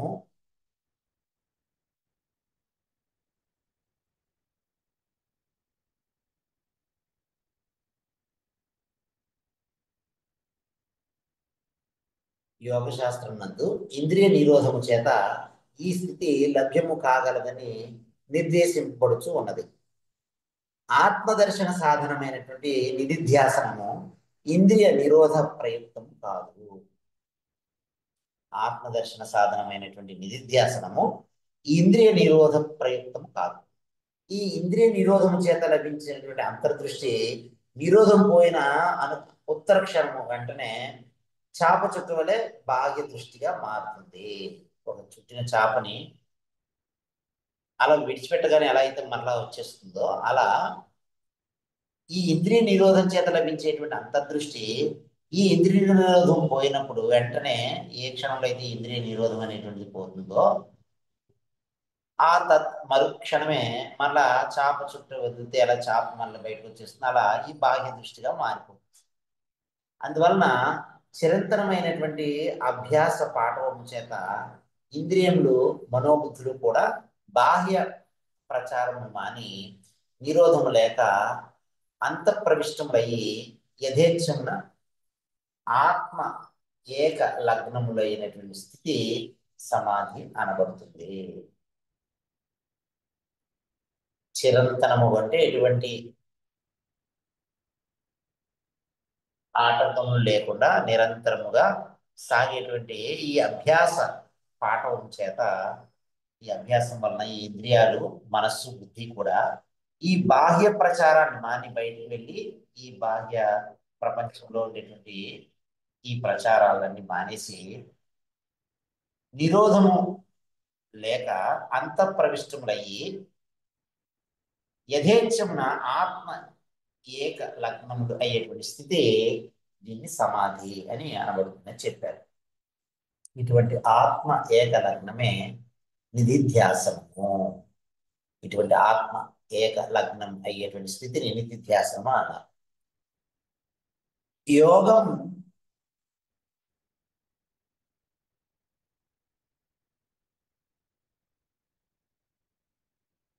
యోగముతో ఉపదిష్టమైనటువంటి యోగమత ఉపదిష్టమైనటువంటి సమాధిని యోగ దర్శనంలో చెప్పినటువంటి సమాధిని వేదాంత ఉపదిష్టము నిధిధ్యాసన ఉపయోగానికి తురీయ అవస్థకు ఇదియే భేదము. యోగ మతంలో యోగ దర్శనంలో ఉపదిష్టమైనటువంటి సమాధికి, అలాగే ఈ వేదాంత ఉపదిష్టమైనటువంటి నిధిధ్యాసన ఉపయోగానికి తురీయ అవస్థకి కూడా ఇదియే భేదము. అంతఃకరణము నివాత దీపం వలె వీచే గాలి లేని చోట వెలిగేటువంటి దీపం వలె అచంచలముగా ఉన్న తురీయ అవస్థ యందు జాగ్రత్త స్వప్న సుషుప్తి అవస్థలు కానటువంటి అవస్థ తురీయ అవస్థ. అలాంటి తురీయ అవస్థ యందు హార్దాకాశం అంటే హృదయాకాశము, దహరాకాశము స్వప్రకాశము చేత, స్వయం ప్రకాశం చేత నిత్యముగా వెలుగొందుచున్న ఈ ఆత్మ తేజస్సు స్వయముగా బుద్ధికి భాషిస్తుంది. స్వయంగా బుద్ధికి భాషిస్తుంది. చీకట్లో నేను కూర్చుని నేను నా చేతిని చూసినా కనబడట్లేదు, ఎదురుగా ఏం చూసినా కనబడట్లేదు, కానీ నేను జీవించే ఉన్నాను అని నా బుద్ధిలో నాకు ఆ జ్ఞానము స్వయం ప్రకాశంగా ఎలా కలుగుతుందో, అలా అంతఃకరణము ఈ నివాద దీప ఎలా అయితే ఉంటుందో, గాలి వీచే గాలి లేని చోట వెలిగేటువంటి దీపము యొక్క వెలుగు వలె, ఆ ఒత్తి ప్రకాశం వలె అచంచలంగా ఉండేటువంటి తురీయ అవస్థ యందు ఈ హృదయాకాశంలో స్వప్రకాశం చేత నిత్యముగా వెలుగొందుచున్నటువంటి ఆత్మ తేజస్సు స్వయంగా బుద్ధికి భాషిస్తుంది. ఇదే శ్రీమద్ భగవద్గీతలో 2వ అధ్యాయం సాంఖ్యయోగంలో 54వ శ్లోకంలోని ఈ స్థిత ప్రజ్ఞ లక్షణము ఈ విధంగా చెప్పారు. ఇది 10వ మంత్రం. ఇప్పుడు 11వ మంత్రం గురించి చెబుతున్నారు. ఈ 11వ మంత్రంలో నిధిధ్యాసన అనుకూలమైనటువంటి యోగ దశను నిరూపిస్తూ ఉన్నారు యమధర్మరాజు గారు. నచికేతుడిని దృష్టిలో పెట్టుకుని మనందరి కోసం నచికేతుడిని నిమిత్తంగా చేసుకుని నిధిధ్యాసనానికి అనుకూలమైనటువంటి యోగ దశను గురించి నిరూపిస్తూ ఉన్నారు. తాం యోగం ఇది మన్యంతే స్థిరాం ఇంద్రియధారణాం అప్రమత్తః తదా భవతి యోగో హి ప్రభవాప్యయో. తాం యోగం ఇది మన్యంతే స్థిరాం ఇంద్రియధారణాం అప్రమత్తః తదా భవతి యోగః హి ప్రభవ అప్యయో. బాహ్య అభ్యంతరములైనటువంటి ఇంద్రియముల యొక్క స్థిరమైన ధారణము యోగము అని చెప్పబడుతుంది. బాహ్య బయట, అభ్యంతరం అంటే లోపల, అంటే బాహ్యేంద్రియాలు అంతరేంద్రియాలు రెండిటి బాహ్య అభ్యంతరమైనటువంటి ఇంద్రియముల యొక్క, బాహ్యేంద్రియ అంతరేంద్రియముల యొక్క స్థిరమైనటువంటి ధారణం యోగము అని చెప్పబడుతుంది. అప్పుడు ప్రమాదం ఉండదు. ఇంద్రియముల నుండి బుద్ధిని తొలగించి ఆత్మను పొందుటే యోగము అనబడును. ఈ ఇంద్రియముల నుండి బుద్ధిని తొలగించి ఆత్మను పొందుటే యోగము అనబడును.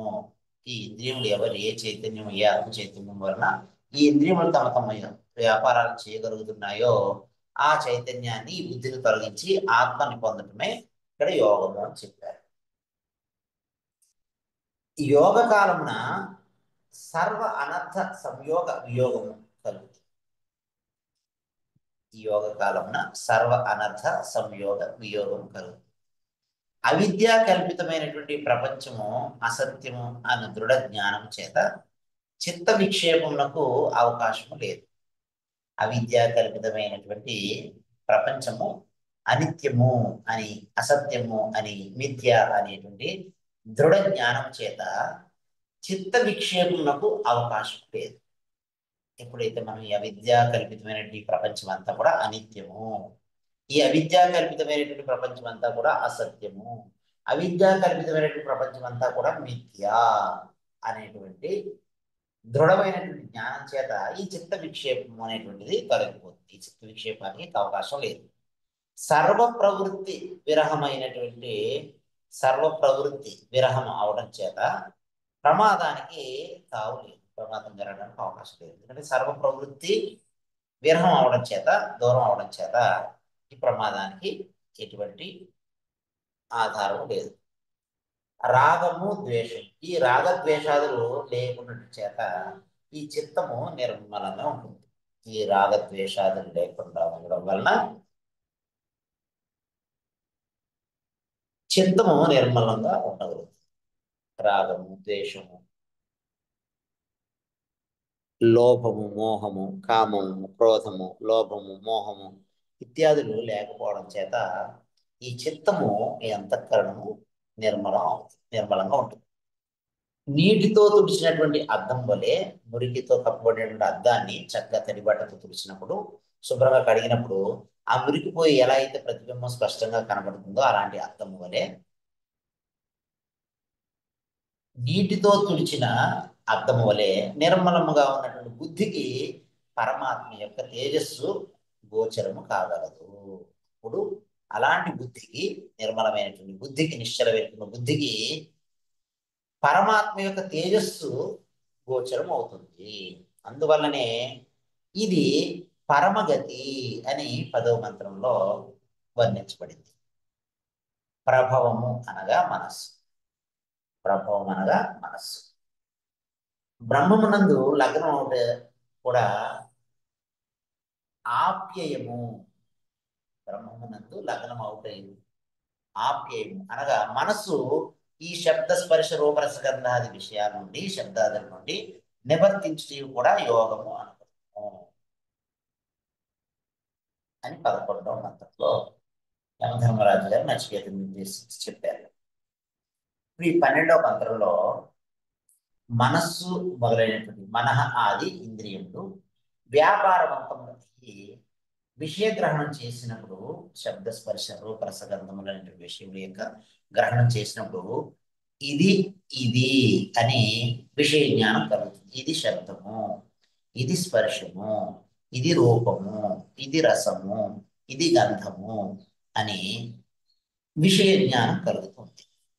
యోగమునందు ఇంద్రియములన్నీ కూడా నిర్వ్యాపారం అయ్యి విషయాల్ని గ్రహించకుండా ఉండడం వలన యోగమునందు బ్రహ్మ ఉపలబ్ధి కలగనేరదు. జాగ్రత్తమునందు కూడా దానిని ఇంద్రియములు గ్రహించలేవు, ఆత్మతత్వాన్ని ఇంద్రియములు గ్రహించలేవు. కనుక ఏ విధంగానూ బ్రహ్మమును తెలియబడట్లేదు. అందుచేత అది లేదు అని చెప్పవచ్చును అని చెప్పేటువంటి పూర్వపక్షానికి సమాధానంగా తర్వాత మంత్రం చెబుతున్నారు. పూర్వపక్షం అంటే అనుమానం కలిగినటువంటి వాళ్ళు ఏం చెప్తున్నారు? మనస్సు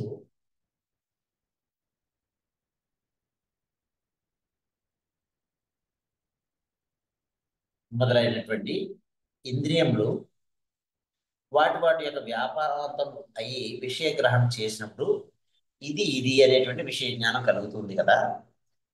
యోగమునందు ఇంద్రియములన్నీ కూడా నిర్వ్యాపారములు అయ్యి విషయాలను గ్రహించుకుండటం వలన యోగమునందు బ్రహ్మోపలబ్ధి కలుగనేరదు అని పూర్వపక్షి అంటున్నాడు. ఇంకా ఏమంటున్నాడు?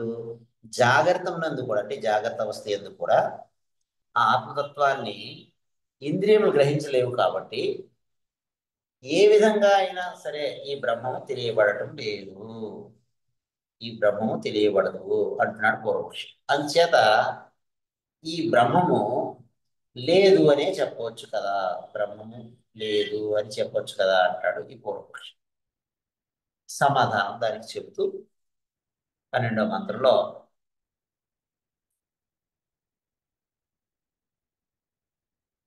యమధర్మరాజు గారి నచికేతునికి ఈ సంశయాన్ని తీర్చడానికి ఈ మంత్రం చెబుతున్నారు.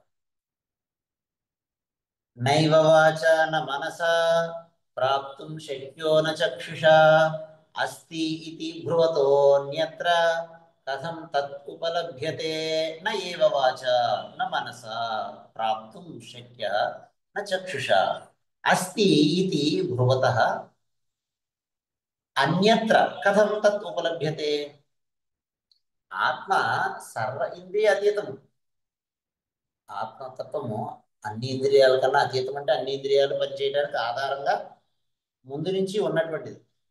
వాక్కు చేత గాని, మనస్సు చేత గాని, చక్షుష్ అంటే కళ్ళు చేత గాని ఆ ఆత్మతత్వాన్ని పొందశక్యము కాదు. అటువంటి స్థితిలో ఆత్మ ఉన్నది అని గాని అది యోగమునందు ఉపలభ్యమగునని గాని చెప్పుటకు ఎట్లు సాధ్యము అని ప్రశ్నిస్తున్నారు. ఆత్మ సర్వ ఇంద్రియాలకి అతీతము. వాక్కు చేత గాని, మనస్సు చేత గాని, చక్షుషు చేత గాని ఆ ఆత్మతత్వాన్ని పొందశక్యము కాదు. అటువంటి స్థితిలో ఆత్మ ఉన్నదని గాని, ఆత్మ లేదని గాని, ఆత్మ ఉన్నదని గాని అది యోగమునందు ఉపలభ్యం అగునని గాని చెప్పటము ఎట్లా సాధ్యము అని ప్రశ్నతో ఈ 12వ మంత్రం మనకు చెబుతున్నారు. అంటే మనస్సు మొదలైనటువంటి ఇంద్రియములకు ఆత్మ గోచరము కానేరదు. మనస్సు మొదలైనటువంటి ఇంద్రియాలకి ఏటికి కూడా ఈ ఆత్మతత్వము గోచరం కాదు. వాటికి విషయాలైనటువంటి నామము, రూపము మొదలైనటువంటి అవే వానికి విషయములకు నామరూపములే స్వరూపముగా కల ఈ జగత్తు ప్రత్యక్షంగా కనిపిస్తూ ఉంది. కనిపించేటువంటి ఈ జగత్తు లేదు అనడానికి వీలు లేదు. జగత్ అంతా కూడా అన్యకృతమైనటువంటి కార్యరూపం.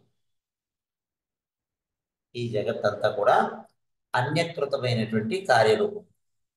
దానికి కారణం ఒకటి ఉండి తీరవలేదు. కారణం లేకుండా కార్యం పుట్టనేరదు, కార్యం లేకుండా కారణం జరగదు, పుట్టదు. బ్రహ్మమే ఆ కారణము. ఆత్మ మహత్వ సూక్ష్మత్వ పరిమాణమునకు అతీతము అని, అందుచేత ఆ ఆత్మతత్వము సర్వవ్యాపి అగుచున్నది అని మనకి మొదటి అధ్యాయం మొదటి వల్లిలోని 20వ మంత్రంలో మనకు సిద్ధం చేయబడి ఉంది. ఇది నిరూపించబడి ఉంది. అందువల్ల బ్రహ్మము ఉన్నది అనే జ్ఞానం కలుగుతూ ఉంది. అందువల్ల బ్రహ్మం ఉన్నది అనేటువంటి జ్ఞానం ఇక్కడ సిద్ధం చేయబడింది, నిరూపించబడింది.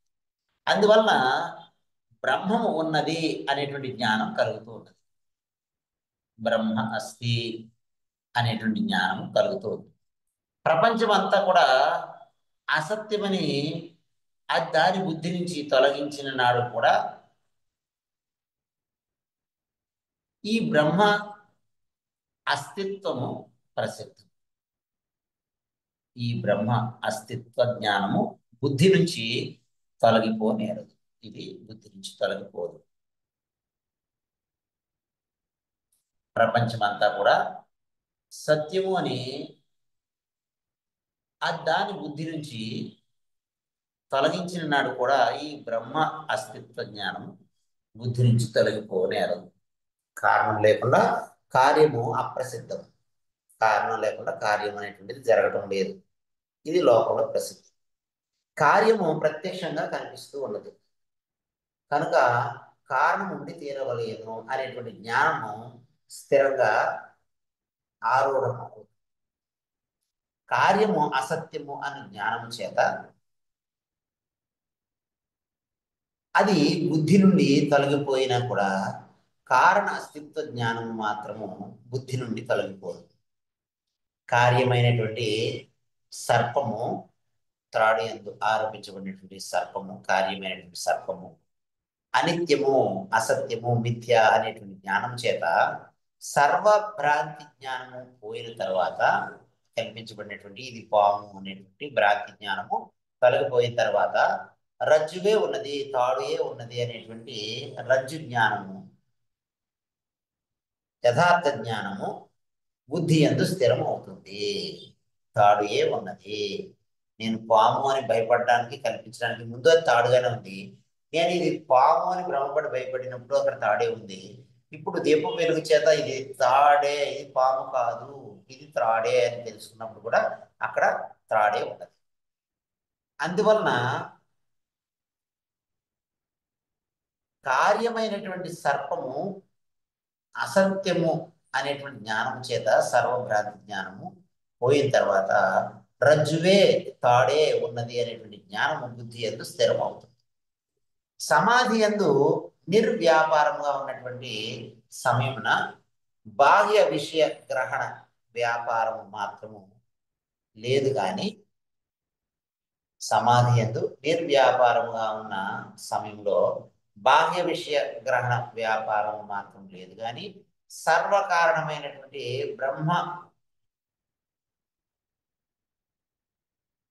బ్రహ్మ అస్తిత్వ జ్ఞానము బుద్ధిని వదిలిపోదు.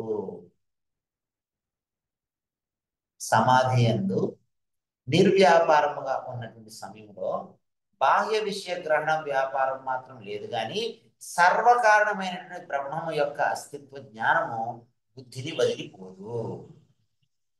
బ్రహ్మము అస్తి, బ్రహ్మం ఉన్నది అనేటువంటి జ్ఞానం బుద్ధిని వదిలిపోదు. సమాధి యందు కూడా కారణ అస్తిత్వ జ్ఞానము ఉపేతమయ్యే బుద్ధి నివాత దీపం వలె, గాలి లేని చోట వెలిగేటువంటి దీపము యొక్క ప్రకాశం వలె అచంచలం అవుతున్నది. ఇటువంటి చంచలత లేకుండా అచంచలం అవుతుంది, స్థిరం అవుతుంది. శాస్త్రముల యందు విశ్వాసము కలిగి అంతర్దృష్టులైనటువంటి యోగులు సమాధి యందు ఆ పరతత్వమును సాక్షాత్కారం చేసుకుని తమ అనుభవమును లోకమునకు వెల్లడి చేయుచున్నారు. ఇట్టి వారి అనుభవము విశ్వాసపాత్రము గానిచో ఆత్మ లేదని వాదించు నాస్తికుని యొక్క మతము ఎట్లు విశ్వాసయోగ్యము కాగలదు.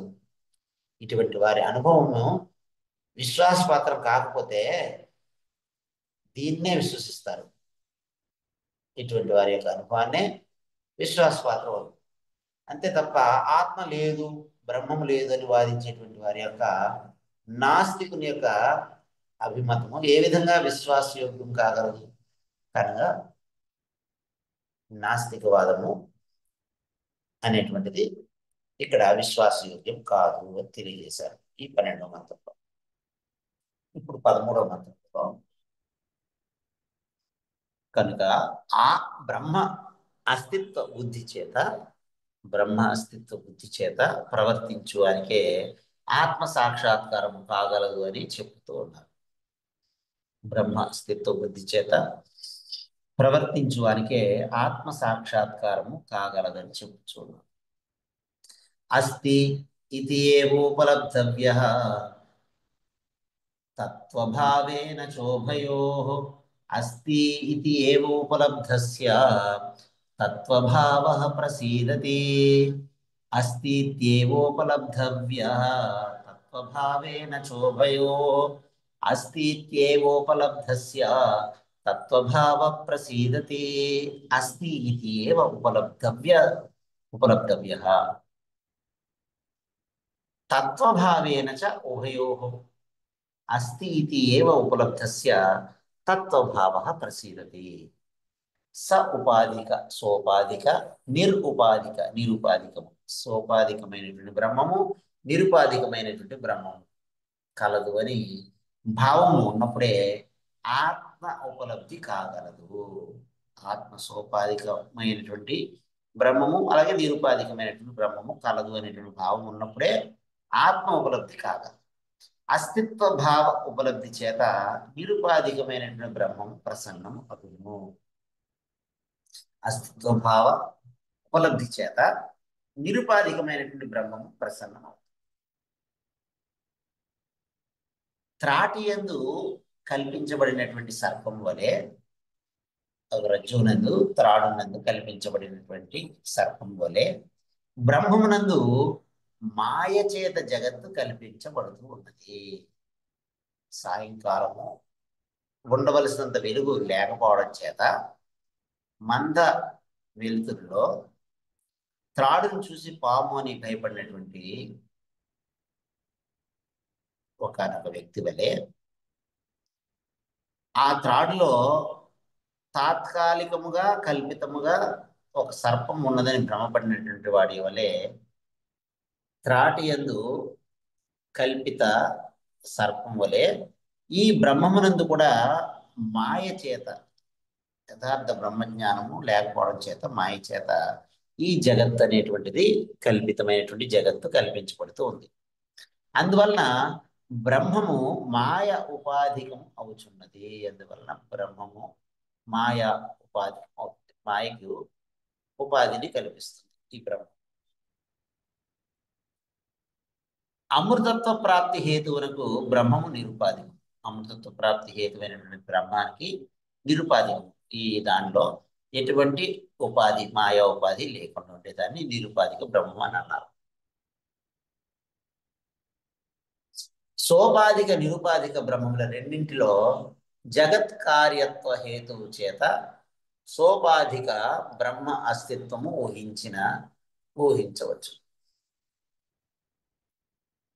స ఉపాధి సోపాధి అలాంటి ఉపాధి సహిత సోపాధిక అలాగే నిరుపాధిక ఎటువంటి ఉపాధి లేనటువంటి నిరుపాధిక బ్రహ్మము రెండింటిలో సోపాధిక బ్రహ్మములో అలాగే నిరుపాధిక బ్రహ్మము ఈ రెండింటిలో జగత్ కార్యత్వ హేతువు చేత సోపాధిక బ్రహ్మ అస్తిత్వము ఊహించవచ్చు. అంత మాత్రం చేత నిరుపాధిక బ్రహ్మ అస్తిత్వ జ్ఞానము ఎట్లు సిద్ధము కాగలదు అనేటువంటి ఈ పూర్వపక్షానికి ఈ ప్రశ్నకి ఇక్కడ ఈ మంత్రంలో సమాధానం చెప్పబడుతున్నది.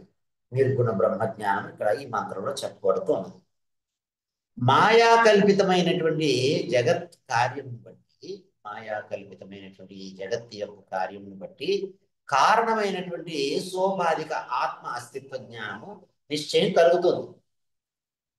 మాయా కల్పితమైనటువంటి ఈ జగత్ కార్యాన్ని బట్టి కారణమైనటువంటి స ఉపాధిక ఆత్మ అస్తిత్వ జ్ఞానము సోపాధిక ఆత్మ అస్తిత్వ జ్ఞానము నిశ్చయం కలుగుతుంది. ఈ జ్ఞానమునందు మాయాకృతములు ఆరోపితములు అయినటువంటి ఈ నామము రూపములు కూడా ఈ నామరూపాలు కూడా భాషిస్తూ ఉన్నాయి. ఈ జ్ఞానమునందు ఈ సోపాధిక ఆత్మ అస్తిత్వ జ్ఞానమునందు మాయాకృతములు ఆరోపితములు అయినటువంటి ఈ నామరూపములు కూడా భాషిస్తూ ఉన్నాయి. ఆరోపితములైనటువంటి నామము రూపము ఇత్యాది ఉపాధులు నామము రూపము అనేటువంటి ఉపాధులు నామమాత్రములే అని రూఢిగా తెలిసినప్పుడు మృత్తిగా ఇది ఏవ సత్యం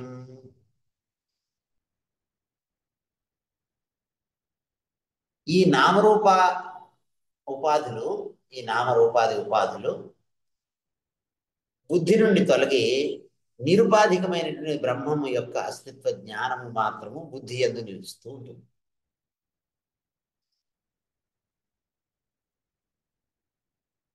ఆరోపితములైనటువంటి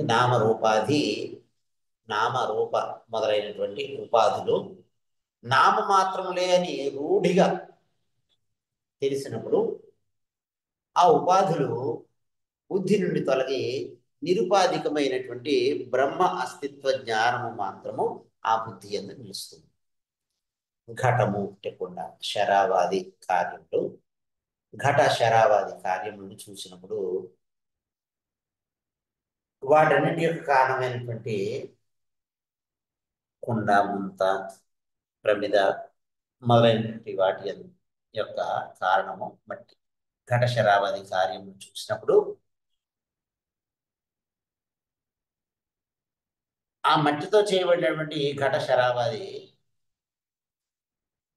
వస్తువుల యొక్క కారణము మృత్తిక యొక్క మట్టి యొక్క అస్తిత్వ జ్ఞానము ముందు కలుగుచూ ఉంటుంది. కానీ ఈ జ్ఞానము ఘట శరావాది రూపమున ఉన్న ఈ కుండ ఈ ముంత ఈ ప్రమిద మొదలైనటువంటి మట్టితో చేయబడినటువంటి మట్టి పాత్రల యొక్క ఘట శరావాది రూపమున ఉన్న ఆ మట్టి పాత్రల రూపంలో ఉన్నటువంటి మృత్తిక మట్టి జ్ఞానము కానీ కేవల మట్టి యొక్క జ్ఞానము కాదు. కేవలము మృత్తు యొక్క జ్ఞానం కాదు. మృత్తు అంటే ఈ మట్టి శరావాది ఈ మట్టి కుండ, మట్టి బాణ, మట్టి పాత, మట్టి ప్రమిద మొదలైనటువంటి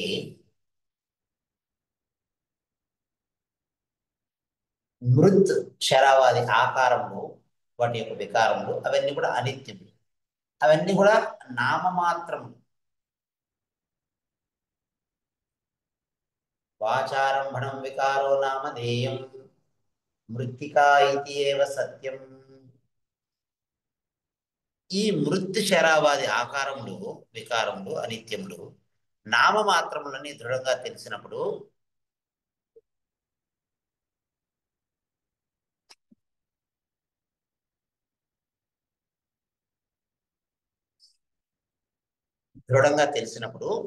మృత్ శరావాది ఆకారములు, వికారములు, అనిత్యములు, నామమాత్రములని దృఢంగా తెలిసినప్పుడు మృత్ శరావాది ఆకారములు బుద్ధి నుండి తొలగి కేవలము కేవల మృత్తికా జ్ఞానము మాత్రమే బుద్ధి యందు నిలిచును. మృత్తికా ఇది ఏవ సత్యం. మట్టియే ఈ మట్టి పాత్రలన్నిటిలోనూ నిత్యముగా ఉన్నటువంటి సత్యము అని తెలుస్తుంది. ఆ జ్ఞానము కేవలం మృత్తికా జ్ఞానం ఎలాగైతే నిలుస్తుందో అప్పుడు ఈ ఘట శరావాది రూపము, కుండ, ముంత, పాత, ప్రమిద ఇలాంటి రూపములు అనిత్యములు. కావున ఈ ఘట శరావాది రూపములు అనిత్యములు, అసత్యములు అని, కేవలము మట్టి మాత్రమే సత్యమని, మృత్తిక మాత్రమే నిత్యమని, మృత్తిక మాత్రమే సత్యం అనేటువంటి దృఢ జ్ఞానం కలుగుతుంది.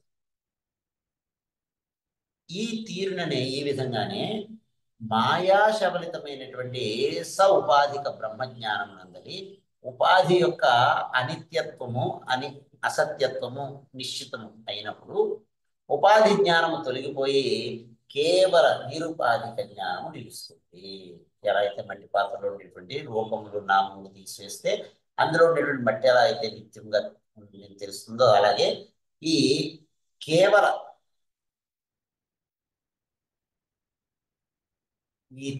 ఈ తీరుగానే ఈ విధంగానే మాయాశబలితమైనటువంటి సోపాధిక బ్రహ్మజ్ఞానం నందలి ఉపాధి యొక్క అసత్యత్వం నిశ్చితమైనప్పుడు ఉపాధి జ్ఞానం తొలగి కేవల నిరుపాధిక జ్ఞానం నిలుస్తుంది. ఇట్లు పరోక్షమైనటువంటి సోపాధిక బ్రహ్మ అస్తిత్వ జ్ఞానము ఇక్కడ అపరోక్షము అయినటువంటి నిరుపాధిక బ్రహ్మ అస్తిత్వ జ్ఞానానికి సాధనం అవుతున్నది.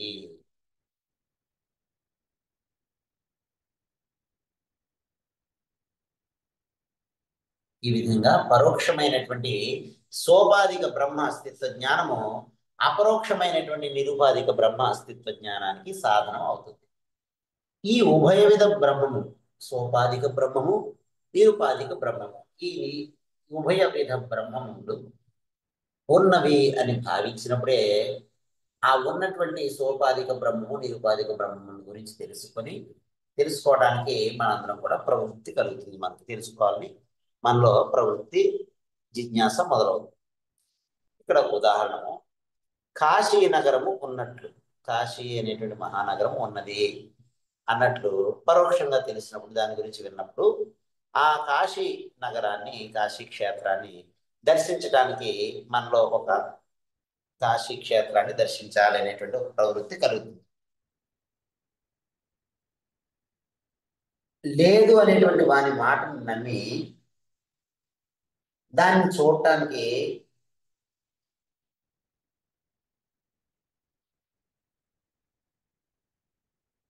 కాశీ నగరం లేదు అనేటువంటి వాని మాటను నమ్మి దాన్ని చూడటానికి ప్రయాణం చేయదు ఎవరు కూడా. ఈ విధంగా నచికేతుడు అడిగినటువంటి ప్రశ్నకి యమధర్మరాజు గారి చేత, యముని చేత సమాధానం చెప్పబడుతూ ఉంది ఈ 13వ మంత్రంలో. 14వ మంత్రంలో సర్వకామ ఉన్మూలనం అయినప్పుడు అమర్త్యత్వము సిద్ధించును అని చెప్తూ ఉన్నారు. ఈ 14వ మంత్రంలో అమర్త్యత్వము అంటే అమరత్వము, అమృతత్వము సిద్ధించాలి అని అన్నట్లయితే దానికి సర్వకామ ఉన్మూలనము జరగాలి. అప్పుడు ఈ అమర్త్యత్వము అమృతత్వము అనేటువంటి సిద్ధిస్తుంది అని ఈ 14వ మంత్రంలో నచికేతసునికి యమధర్మరాజు గారు చెబుతున్నారు. యదా సర్వే ప్రముచ్యంతే కామాః ఏ అస్య హృది శ్రితాః అథ మర్త్యో అమృతో భవతి అత్ర బ్రహ్మ సమశ్నుతే. యదా సర్వే ప్రముచ్యంతే కామాః ఏ అస్య హృది శ్రితాః అథ మర్త్యో అమృతో భవతి అత్ర బ్రహ్మ సమశ్నుతే. యదా సర్వే ప్రముచ్యంతే కామాః ఏ అస్య హృది శ్రితాః అథ మర్త్యః అమృతః భవతి అత్ర బ్రహ్మ సమశ్నుతే. హృదయమును ఆశ్రయించి ఉన్నటువంటి సర్వ కామములు సర్వ కోరికలు ఎప్పుడైతే నశిస్తాయో అప్పుడే ఈ మరణశీలుడైనటువంటి ఈ మనుషుడు అమరణశీలుడైనటువంటి బ్రహ్మత్వాన్ని పొందుతాడు. హృదయమును ఆశ్రయించినటువంటి సర్వ కామములు ఎప్పుడైతే నశిస్తాయో అప్పుడే ఈ మరణశీలుడైనటువంటి ఈ మనుషుడు అమరణశీలుడైనటువంటి బ్రహ్మత్వాన్ని పొందుతాడు అని చెప్పారు. అంటే మానవ బుద్ధి అనేకముల కోరికలకు కారణం అవుతుంది. మానవ బుద్ధి అనేకములైనటువంటి కోరికలకి కారణం అవుతుంది. బ్రాహ్మణత్వాది జాతి అభిమానము, సన్యాసాది ఆశ్రమ అభిమానము, ధన ధాన్యాది మామక అభిమానము, ధనధాన్యాది మామక అభిమానము, సామర్థ్యాది అహంకార అభిమానము మొదలైనవన్నీ కూడా బుద్ధిని ఆశ్రయించి పీఠముడి వేసుకుని అభేద్యముగా ఉన్నాయి. అందువల్లనే ఈ కామములు హృదయ గ్రంథులు అని పిలువబడుతున్నాయి. అవిద్య కామ కర్మ అనేటువంటి హృదయ గ్రంథులు అని పిలువబడుతున్నాయి. ఈ హృదయ గ్రంథిని గురించి ఇక్కడ యమధర్మరాజు గారు నచికేతునికి ఈ విచారణ విధానాన్ని తెలియజేస్తున్నారు. కామములన్నీ కూడా బుద్ధివి కానీ ఆత్మను సృష్టింపవు. ఈ కామములన్నీ కూడా బుద్ధివే. ఈ కామములు ఏవి కూడా ఆత్మను సృష్టించవు, ఆత్మను అంటజాలవు. ఆత్మ ఈ ఆత్మను కోరుకునేటువంటి వాడిని ఆత్మగామి అని. అంటే ఆత్మకామి అయినటువంటి వాడు సర్వము తానే గనుక అతడు కోరదగినది ఏదీ లేదు. సర్వము తానే అంతటా వ్యాపించిన పరబ్రహ్మమునే నేను అయి ఉన్నాను కనుక ఈ భావంలో ఉన్నటువంటి అతడు కోరదగినటువంటి ఏదీ లేదు. కామ విషయమైనటువంటి బుద్ధి, ఈ కోరికతో కూడినటువంటి బుద్ధి కలుషితం అవుతుంది. కాబట్టి ఈ అంతఃకరణము, ఈ చిత్త కాలుష్యము చిత్త ఏకాగ్రానికి ప్రతిబంధకం అవుతుంది.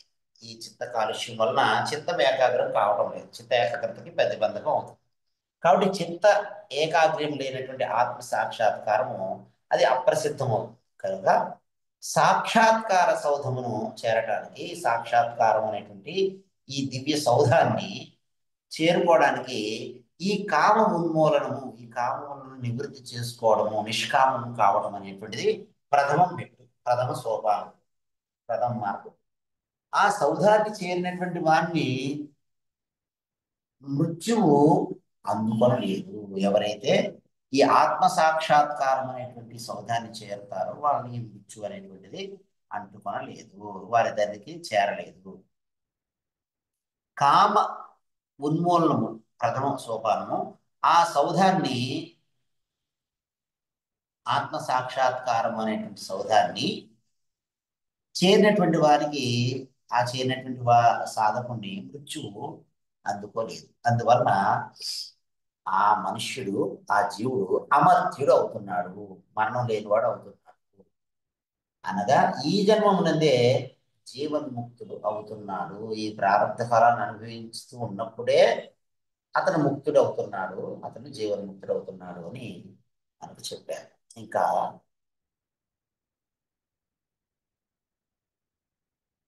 ఈ విధంగా కఠోపనిషత్తులో, కృష్ణ యజుర్వేదాంతర్గతమైనటువంటి ఈ కఠోపనిషత్తులో ఉన్నటువంటి 6 వల్లులు, 2 అధ్యాయాలు, ఒక్కొక్క అధ్యాయంలో 3 వల్లీలు చొప్పున 6 వల్లీలు ఉన్నాయి.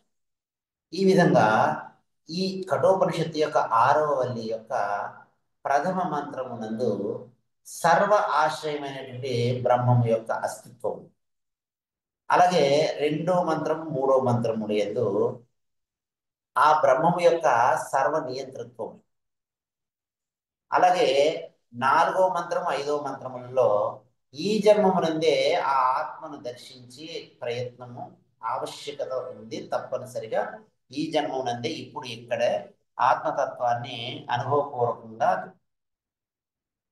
తెలుసుకుని నా బ్రహ్మమునే అయ్యున్నాను అనేటువంటి ఆ స్వస్వరూప జ్ఞాన నిష్ఠలో ప్రతిష్ఠ కావడానికి ప్రయత్నము తప్పనిసరిగా చేయాలనేటువంటి విషయాన్ని నచికేతుడు నాకు యమధర్మరాజు చెప్పారు. అలాగే 6వ మంత్రము 7వ మంత్రం 8వ మంత్రములో ఆ బ్రహ్మతత్వము పరబ్రహ్మతత్వము ఇంద్రియముల కంటే వైలక్షణ్యము, ఈ ఇంద్రియములు అన్ని పనిచేయడానికి ఆధారంగా అది ఉంటుంది కాబట్టి ఈ ఇంద్రియముల కన్నా విలక్షణమైనటువంటిది ఆ పరబ్రహ్మము అని చెప్పారు. అలాగే 9వ మంత్రం నుంచి 14వ మంత్రం వరకు 9, 10, 11, 12, 13, 14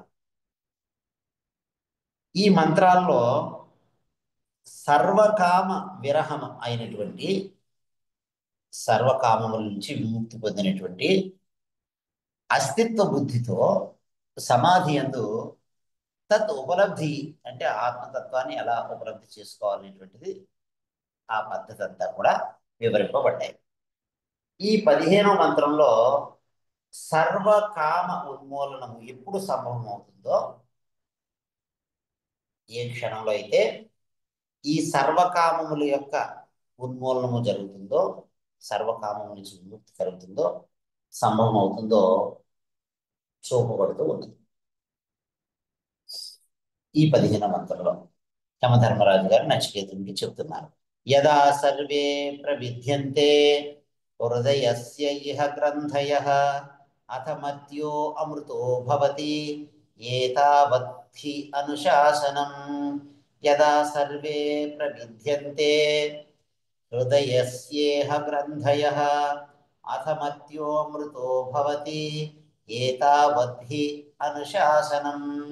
యదా సర్వే ప్రవిధ్యంతే హృదయస్య ఇహ గ్రంథయః అథ మర్త్యః అమృతః భవతి ఏతావద్ధి అనుశాసనం. అవిద్యా కల్పితమైనటువంటి ఈ హృదయ గ్రంథులు, అవిద్యా కామ కర్మములైనటువంటి హృదయ గ్రంథులు నశించిన వెంటనే వారిని ఆశ్రయించినటువంటి కామములు, కోరికలు కూడా నశిస్తాయి. విద్యతే హృదయ గ్రంథి ఛిద్యంతే సర్వ సంశయా క్షీయంతే చాస్య కర్మాణి తస్మిన్ దృష్టే పరావరే. ఈ అవిద్యా కల్పితములైనటువంటి హృదయ గ్రంథులు, అవిద్యా కామ కర్మములైనటువంటి హృదయ గ్రంథులు నశించిన వెంటనే వారిని ఆశ్రయించినటువంటి కామములు, కోరికలు కూడా నశిస్తాయి. కారణ నాశనంతో పాటుగా కార్యనాశనం అవుతుంది. తంతు నాశే పటనాశ. ఒక వస్త్రంలో ఉన్నటువంటి దారాలను కాల్చేస్తే వస్త్రం అదే దహించుకుపోతుంది. అందువల్ల కారణాన్ని నశింపజేస్తే కార్యము దాని అంతటిగానే నశింపబడుతుంది. కాబట్టి ఈ కామనాశనం చేత ఈ మనుషుని యొక్క మరణ ధర్మం వీడిపోతుంది. ఎవరి యొక్క కామములన్నీ నశించిపోతాయో అలాంటి వారికి ఆ మనుషుని యొక్క మరణ ధర్మం, మరణించుట అనేటువంటి ఆ ధర్మం అనేటువంటి ఈ కామనాశనం చేత ఈ మనుషుని యొక్క మరణ ధర్మం వీడిపోతుంది. అమర్త్యత్వము సిద్ధిస్తుంది. మర్త్యత్వము అనేది మార్పు చెంది మరలా పుట్టడం అనేటువంటిది. ఈ ధర్మము మార్పు చెంది అమర్త్యత్వము సిద్ధిస్తుంది, అమృతత్వము సిద్ధిస్తుంది అని చెప్తున్నారు.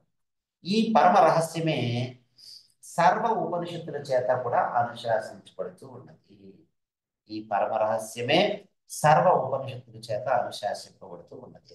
మనందరం కూడా జీవించి ఉండగానే ఇప్పుడు ఇచ్చటనే నేను ఆ పరబ్రహ్మనే అయ్యున్నాను అనేటువంటి ఆ స్వస్వరూప బ్రహ్మ నిష్ఠలో ప్రతిష్ఠితులై జీవన్ముక్తి ఆనందాన్ని అనుభవించాలని శృతిమాత శాసనం చేయడం జరిగింది. ఈ పరమ రహస్యమే ఈ అమర్త్యత్వాన్ని, అమృతత్వాన్ని పొందడం అనేటువంటి ఈ పరమ రహస్యమే సర్వ ఉపనిషత్తుల చేత కూడా అనుశాసించబడుతూ ఉంది.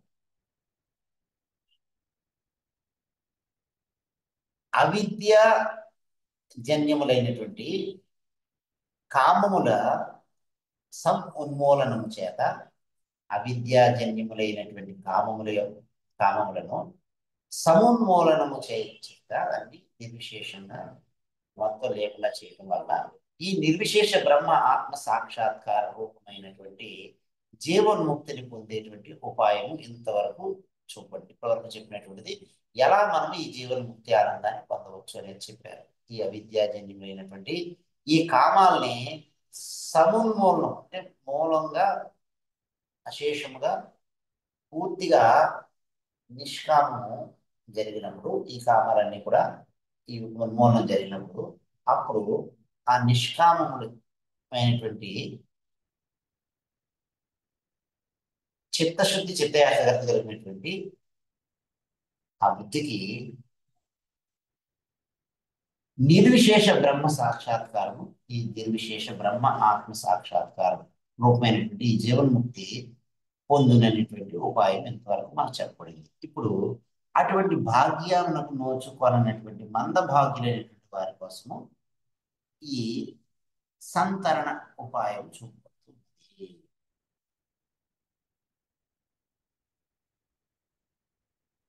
అవిద్యాజన్యములైనటువంటి కామములను సమున్మూలనం చేత నిర్విశేష బ్రహ్మ ఆత్మ సాక్షాత్కార రూపమైన జీవన్ముక్తి పొందేటువంటి ఉపాయాన్ని ఇప్పటి వరకు చెప్పారు. ఇక నుంచి అటువంటి భాగ్యానికి నోచుకున్నటువంటి వాళ్ళని ఈ కామాన్ని సమ్మూలంగా తీయలేనటువంటి వారి కోసం, నోచుకోలేనటువంటి మందభాగ్యులైనటువంటి వారి కోసం ఈ సంతరణ ఉపాయము ఇక్కడ ఈ మంత్రంలో చూపబడుతుంది. 16 శతంచ ఏకాచ హృదయస్య నాడ్యః తాసాం మూర్ధానం అభినిసృతైకా తయోర్ధ్వమాయన్నమృతత్వమేతి విశ్వం యన్యా ఉత్క్రమణే భవంతి. హృదయమునందు నాడులు 101 కలవు. ఈ హృదయంలో 101 నాడులు కలవు. వాటిలో ఒక్కొక్క నాడి మూర్ధ స్థానం గురించి పోతూ ఉంది. దాన్నే సుషుమ్నా నాడి అని అంటారు. ఈ సుషుమ్నా నాడి ద్వారమున ప్రాణం క్రమం చేసిన వాడు అమృతత్వాన్ని పొందుతాడు. తత్ ఇతరములైనటువంటి 100 నాడులు, 101 నాడుల్లో మిగిలినటువంటి 100 నాడులు, 100 నాడులు ప్రాణ ఉత్క్రమణ ద్వారములు కావు. కేవలము 101 అయినటువంటి ఈ సుషుమ్నా నాడియే ప్రాణోత్క్రమణ ద్వారం.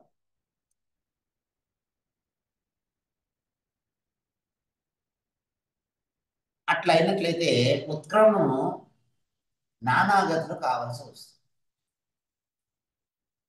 ఆ విషయాన్ని చెప్తున్నా. జీవన్ముక్తి సర్వహృదయ గ్రంథి విచ్ఛేద ఫలం. జీవన్ముక్తి సర్వహృదయ గ్రంథి విచ్ఛేద ఫలం. ఈ జన్మమునందే అతడు బ్రహ్మ ఆత్మ ఐక్యమును పొందాడు. ఈ జన్మమునందే అతడు బ్రహ్మ ఆత్మ ఐక్యము.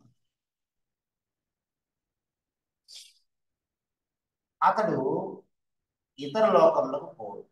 అలాంటి వాడు అతడు ఇతర లోకాలకు పోడు.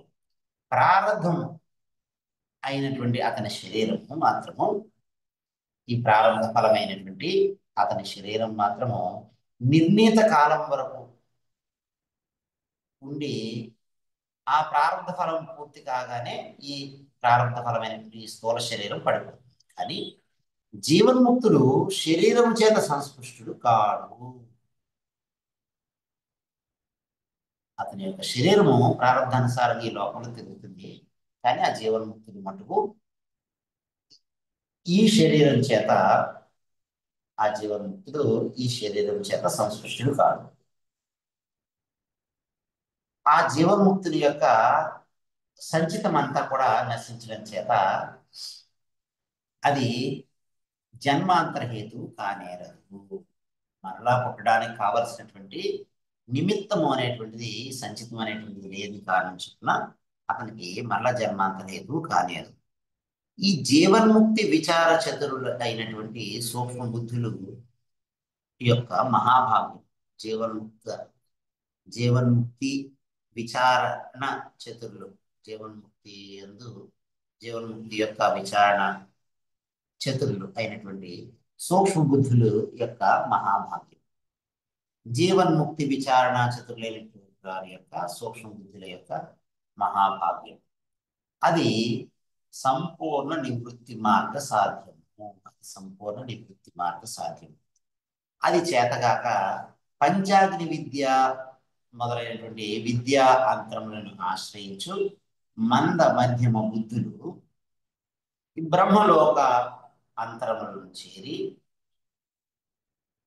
అచట హిరణ్య గర్భ బ్రహ్మం చేత జ్ఞాన ఉపదిష్టులై జ్ఞానము ఉపదేశింపబడిన వారయ్యి ఈ బ్రహ్మకల్పమున యొక్క బ్రహ్మకల్పాంతమున ఆ బ్రహ్మగారితో పాటు విముక్తులు అవుతారు.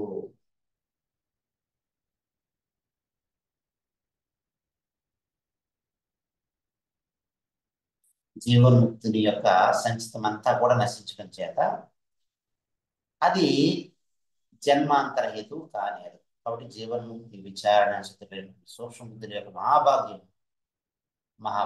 వారు పైకి వెళ్ళేది కిందకు వచ్చేది లేదు. వారు ఇప్పుడు ఇచ్చటనే తస్య ప్రాణాః అత్ర ఏవ ప్రళీయంతే అంతటా వ్యాపించినటువంటి బ్రహ్మంతో ఐక్యం పొందుతారు. కాబట్టి వారికి ఆవాగమనములు లేవు. వారు అంతటా వ్యాపించినటువంటి బ్రహ్మస్వరూపమే అవుతున్నారు. అది మహాభాగ్యం. ఇది ఎవరికి తెలుస్తుంది అంటే విచారణా చతుర్లైనటువంటి సూక్ష్మ బుద్ధులైనటువంటి వారి యొక్క మహాభాగ్యం వారికి తెలుస్తుంది. అందువలన అలాంటి ఈ జీవన్ముక్తి స్థితి సంపూర్ణ నివృత్తి మార్గ సాధ్యము. నివృత్తి మార్గ సాధ్యం వలన మాత్రమే ఈ జీవన్ముక్తి సాధ్యమవుతుంది. అందుచేత ఈ పంచాగ్ని విద్య మొదలైనటువంటి 41 రకాల ఉపాసనలు విద్య అంతరములు వీటిని ఆశ్రయించినటువంటి మంద మధ్యమ బుద్ధులు ఈ బ్రహ్మాది లోకాంతరం చేరి ఈ యథాకర్మ యథాశ్రుతం ఎలాంటి వారు ఎలాంటి ఉపాసన చేశారో వారు అలాంటి లోకాన్ని చేరుతారు.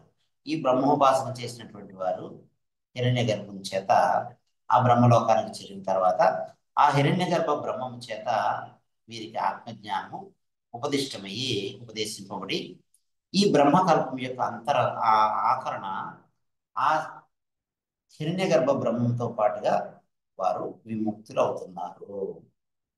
నచికేతుడు అడిగినటువంటి తృతీయ వరం, 3వ వరము జ్ఞాన అధికారి విషయం అవడం చేత యముని యొక్క ఉపదేశం అంతా కూడా ఈ జన్మముననే ఈ మానవ జన్మలో ఉన్నప్పుడే ఈ శరీరంలో ఉన్నప్పుడే ఇప్పుడు ఇచ్చటనే సంపూర్ణ జ్ఞాన సిద్ధి మార్గము బోధించటానికి వినియోగింపబడింది.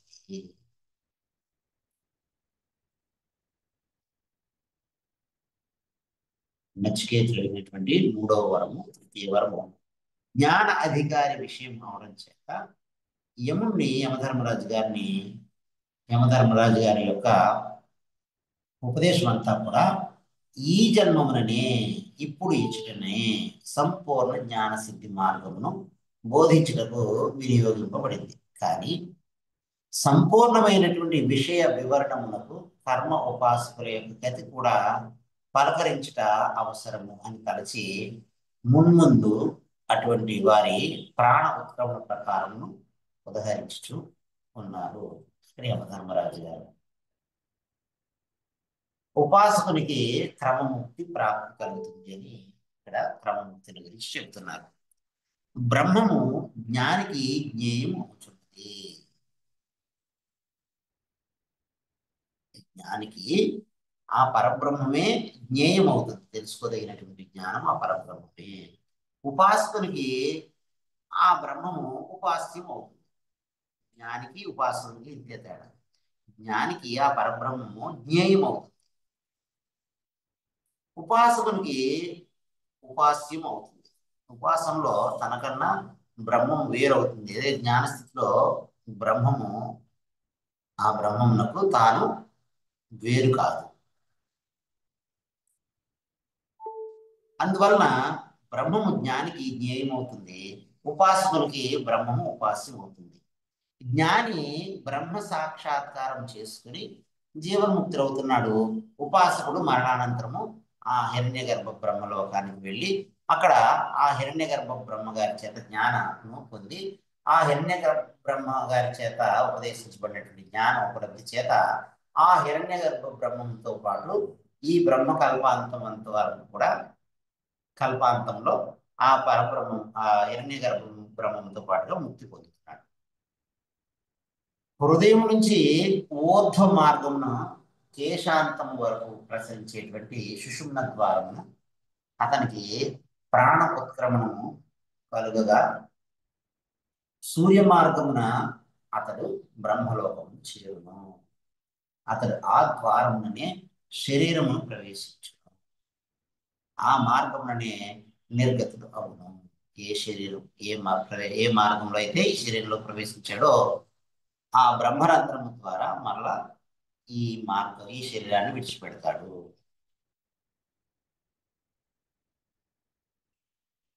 అతడు ఆ ద్వారం నుండి ఏ ద్వారం నుంచి అయితే విడిచిపోయాడు మళ్ళీ ఆ ద్వారం నుంచే ఆ శరీరంలో ప్రవేశిస్తాడు. ఆ మార్గంలోనే మరలా నిర్గతుడు అవుతాడు. అతడికి పోయిన వాడు తిరిగి ఈ లోకమునకు రాడు. బ్రహ్మలోకం చేరినటువంటి వాడికి ఈ జన్మ మరలా జన్మించే అవసరం లేదు, పునరావృత్తి లేదు, పునరాగమనం లేదు. అంటే జన్మరాహిత్యం కలుగుతుంది. ఈ మంత్రమునందు ఉదహరింపబడినటువంటి అమృతత్వము ఆపేక్షంగా గాని నిరపేక్షమైనటువంటి ఆత్మ సాక్షాత్కారం కాదు. అంటే కేవల కర్మపరులైనటువంటి వారు ఇతర నాడుల ద్వారా ప్రాణ ఉత్క్రమణను పొంది వారి వారి కర్మ అనురూపంగా దేవతలు, మనుష్యులు లేదా తిరియకులు, ఈ దేవతా జన్మ గాని మనుష్య జన్మ గాని తిరియక్ మొదలైనటువంటి జన్మలు గాని పొందుతారు. ఇచ్చిన మనకి తైత్తిరీయ ఉపనిషత్తులో ప్రథమావళిలో 6వ రాగం మనం చూడాలి విచారణ. ఇప్పటికి 16వ మంత్రం. ఇప్పుడు 17వ మంత్రంలో యమధర్మరాజు గారు నచికేతునికి ఈ విధంగా వల్లి అర్థం అంతా కూడా ఈ కఠోపనిషత్తులో ఉన్నటువంటి 6 వల్లీల్లో 6వ వల్లి యొక్క అర్థమంతా కూడా సంక్షేపంగా చెప్పబడుతుంది.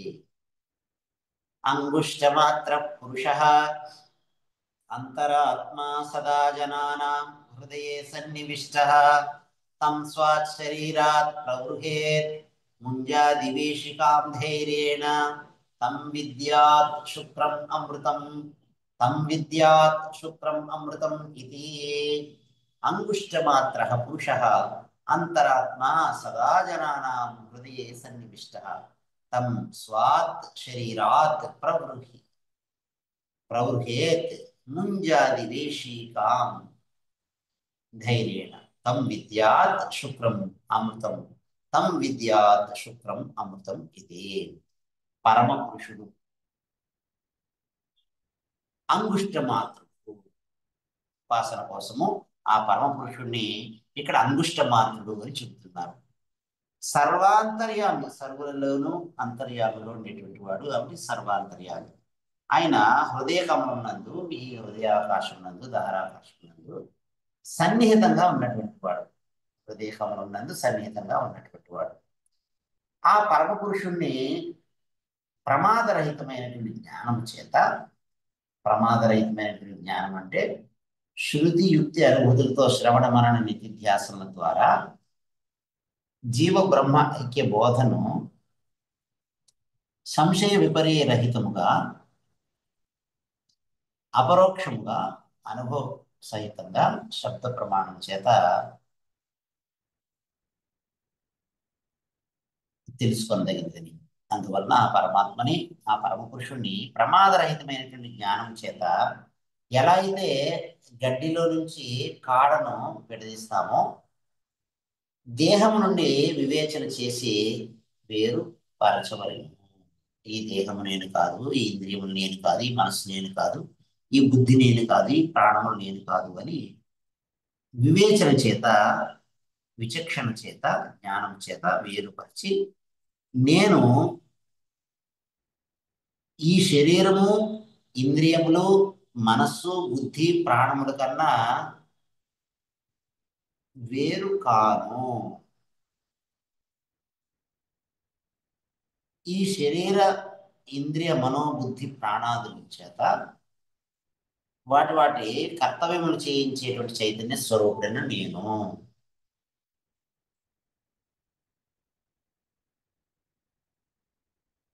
అట్లా చేయగలవాడు అమృతత్వాన్ని పొందు, ఇది నిశ్చయం.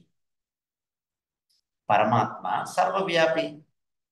పరమాత్మ సాక్షాత్కారం కొరకు అత్యంత సన్నిహితమైనటువంటి హృదయ స్థానమున ఉన్నట్లు ఆ పరమాత్మ పరమ పురుషుడు వర్ణించబడ్డాడు. స్వయంగా పరమ పురుషుడు పరమాత్మ పరిమాణ రహితుడు అయినప్పటికీ ఉపాసన కోసము ఆయన్ని అంగుష్ట పరిమాణం కలిగినటువంటి వాడు అని, హృదయంలో ఉపలబ్ధంగా ఉన్నాడు అని ఇక్కడ చెప్పబడింది. ఆ పరమ పురుషుణ్ణి, ఆ పరబ్రహ్మని కోశ పంచకం నుంచి, పంచకోశముల నుంచి అన్నమయ కోశము, ప్రాణమయ కోశము, మనోమయ కోశము, విజ్ఞానమయ కోశము, ఆనంద కోశముల నుంచి ప్రత్యేకించి సాక్షాత్కారం చేసుకునవలేను. అంటే ఎవరి యొక్క సన్నిధి వలన ఈ పంచకోశములు పనిచేస్తున్నాయో ఆయన్ని ఈ పంచకోశముల కన్నా అన్యముగా, ఆధారముగా తెలుసుకొనవలేను. యమధర్మరాజు గారు నచికేతసునికి ఈ యమోపదేశము ఫలశ్రుతి చేత ఇక్కడ ఉపసంహరించబడుతూ ఉన్నది. యమధర్మరాజు గారి యొక్క ఈ ఆత్మతత్వాన్ని గురించినటువంటి ఉపదేశము నచికేతసునికి చెప్పడము ఈ 18వ మంత్రము ఫలశ్రుతి చేత ఉపసంహరించబడుతూ ఉంది, ముగించబడుతూ ఉంది. మృత్యు ప్రోక్త నచికేతోథ లబ్ధ్వా విద్యాం ఏతాం యోగ విధిం చ కృత్స్నం బ్రహ్మ ప్రాప్తో విరజ అభూత్ విమృత్యు అన్యో అపి ఏవం యో విదధి విదత్ అధ్యాత్మం ఏవ యో విత్ అధ్యాత్మం ఏవ మృత్యు ప్రోక్తాం నచికేతః అత లబ్ధ్వా విద్యాం ఏతాం యోగ విధిం చ కృత్స్నం బ్రహ్మ ప్రాప్తః విరజః అభూత్ విమృత్యుః అన్యః అపి ఏవం యో విత్ అధ్యాత్మం ఏవ.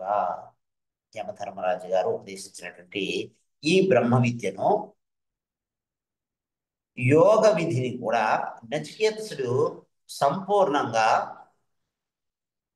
గ్రహించి పాపరహితుడు, కామ అవిద్యా రూపమైనటువంటి మృత్యువు నుంచి తొలగించిన వాడు అయ్యి ఆ పరబ్రహ్మమును పొందెను. యమధర్మరాజు గారు ఉపదేశించినటువంటి ఈ బ్రహ్మ విద్యను, యోగ విధిని కూడా ఆ నచికేతసుడు సంపూర్ణంగా గ్రహించి పాపరహితుడు, కామ అవిద్యా రూపమైనటువంటి మృత్యువు నుంచి తొలగినవాడు అయ్యి ఆ పరబ్రహ్మము పొందెను.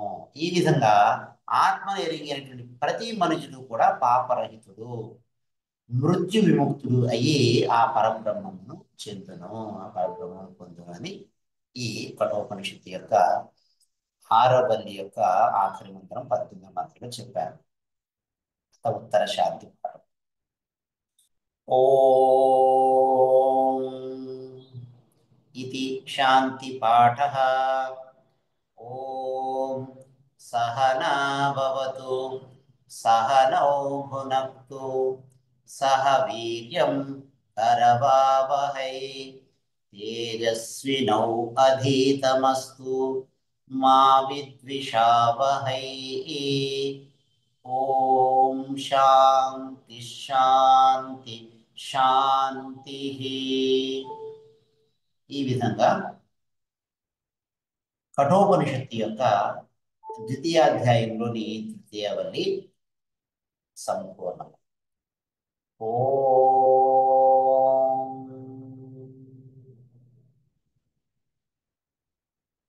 ఏతత్ సర్వం శ్రీ సద్గురు చరణారవిందార్పణమస్తు.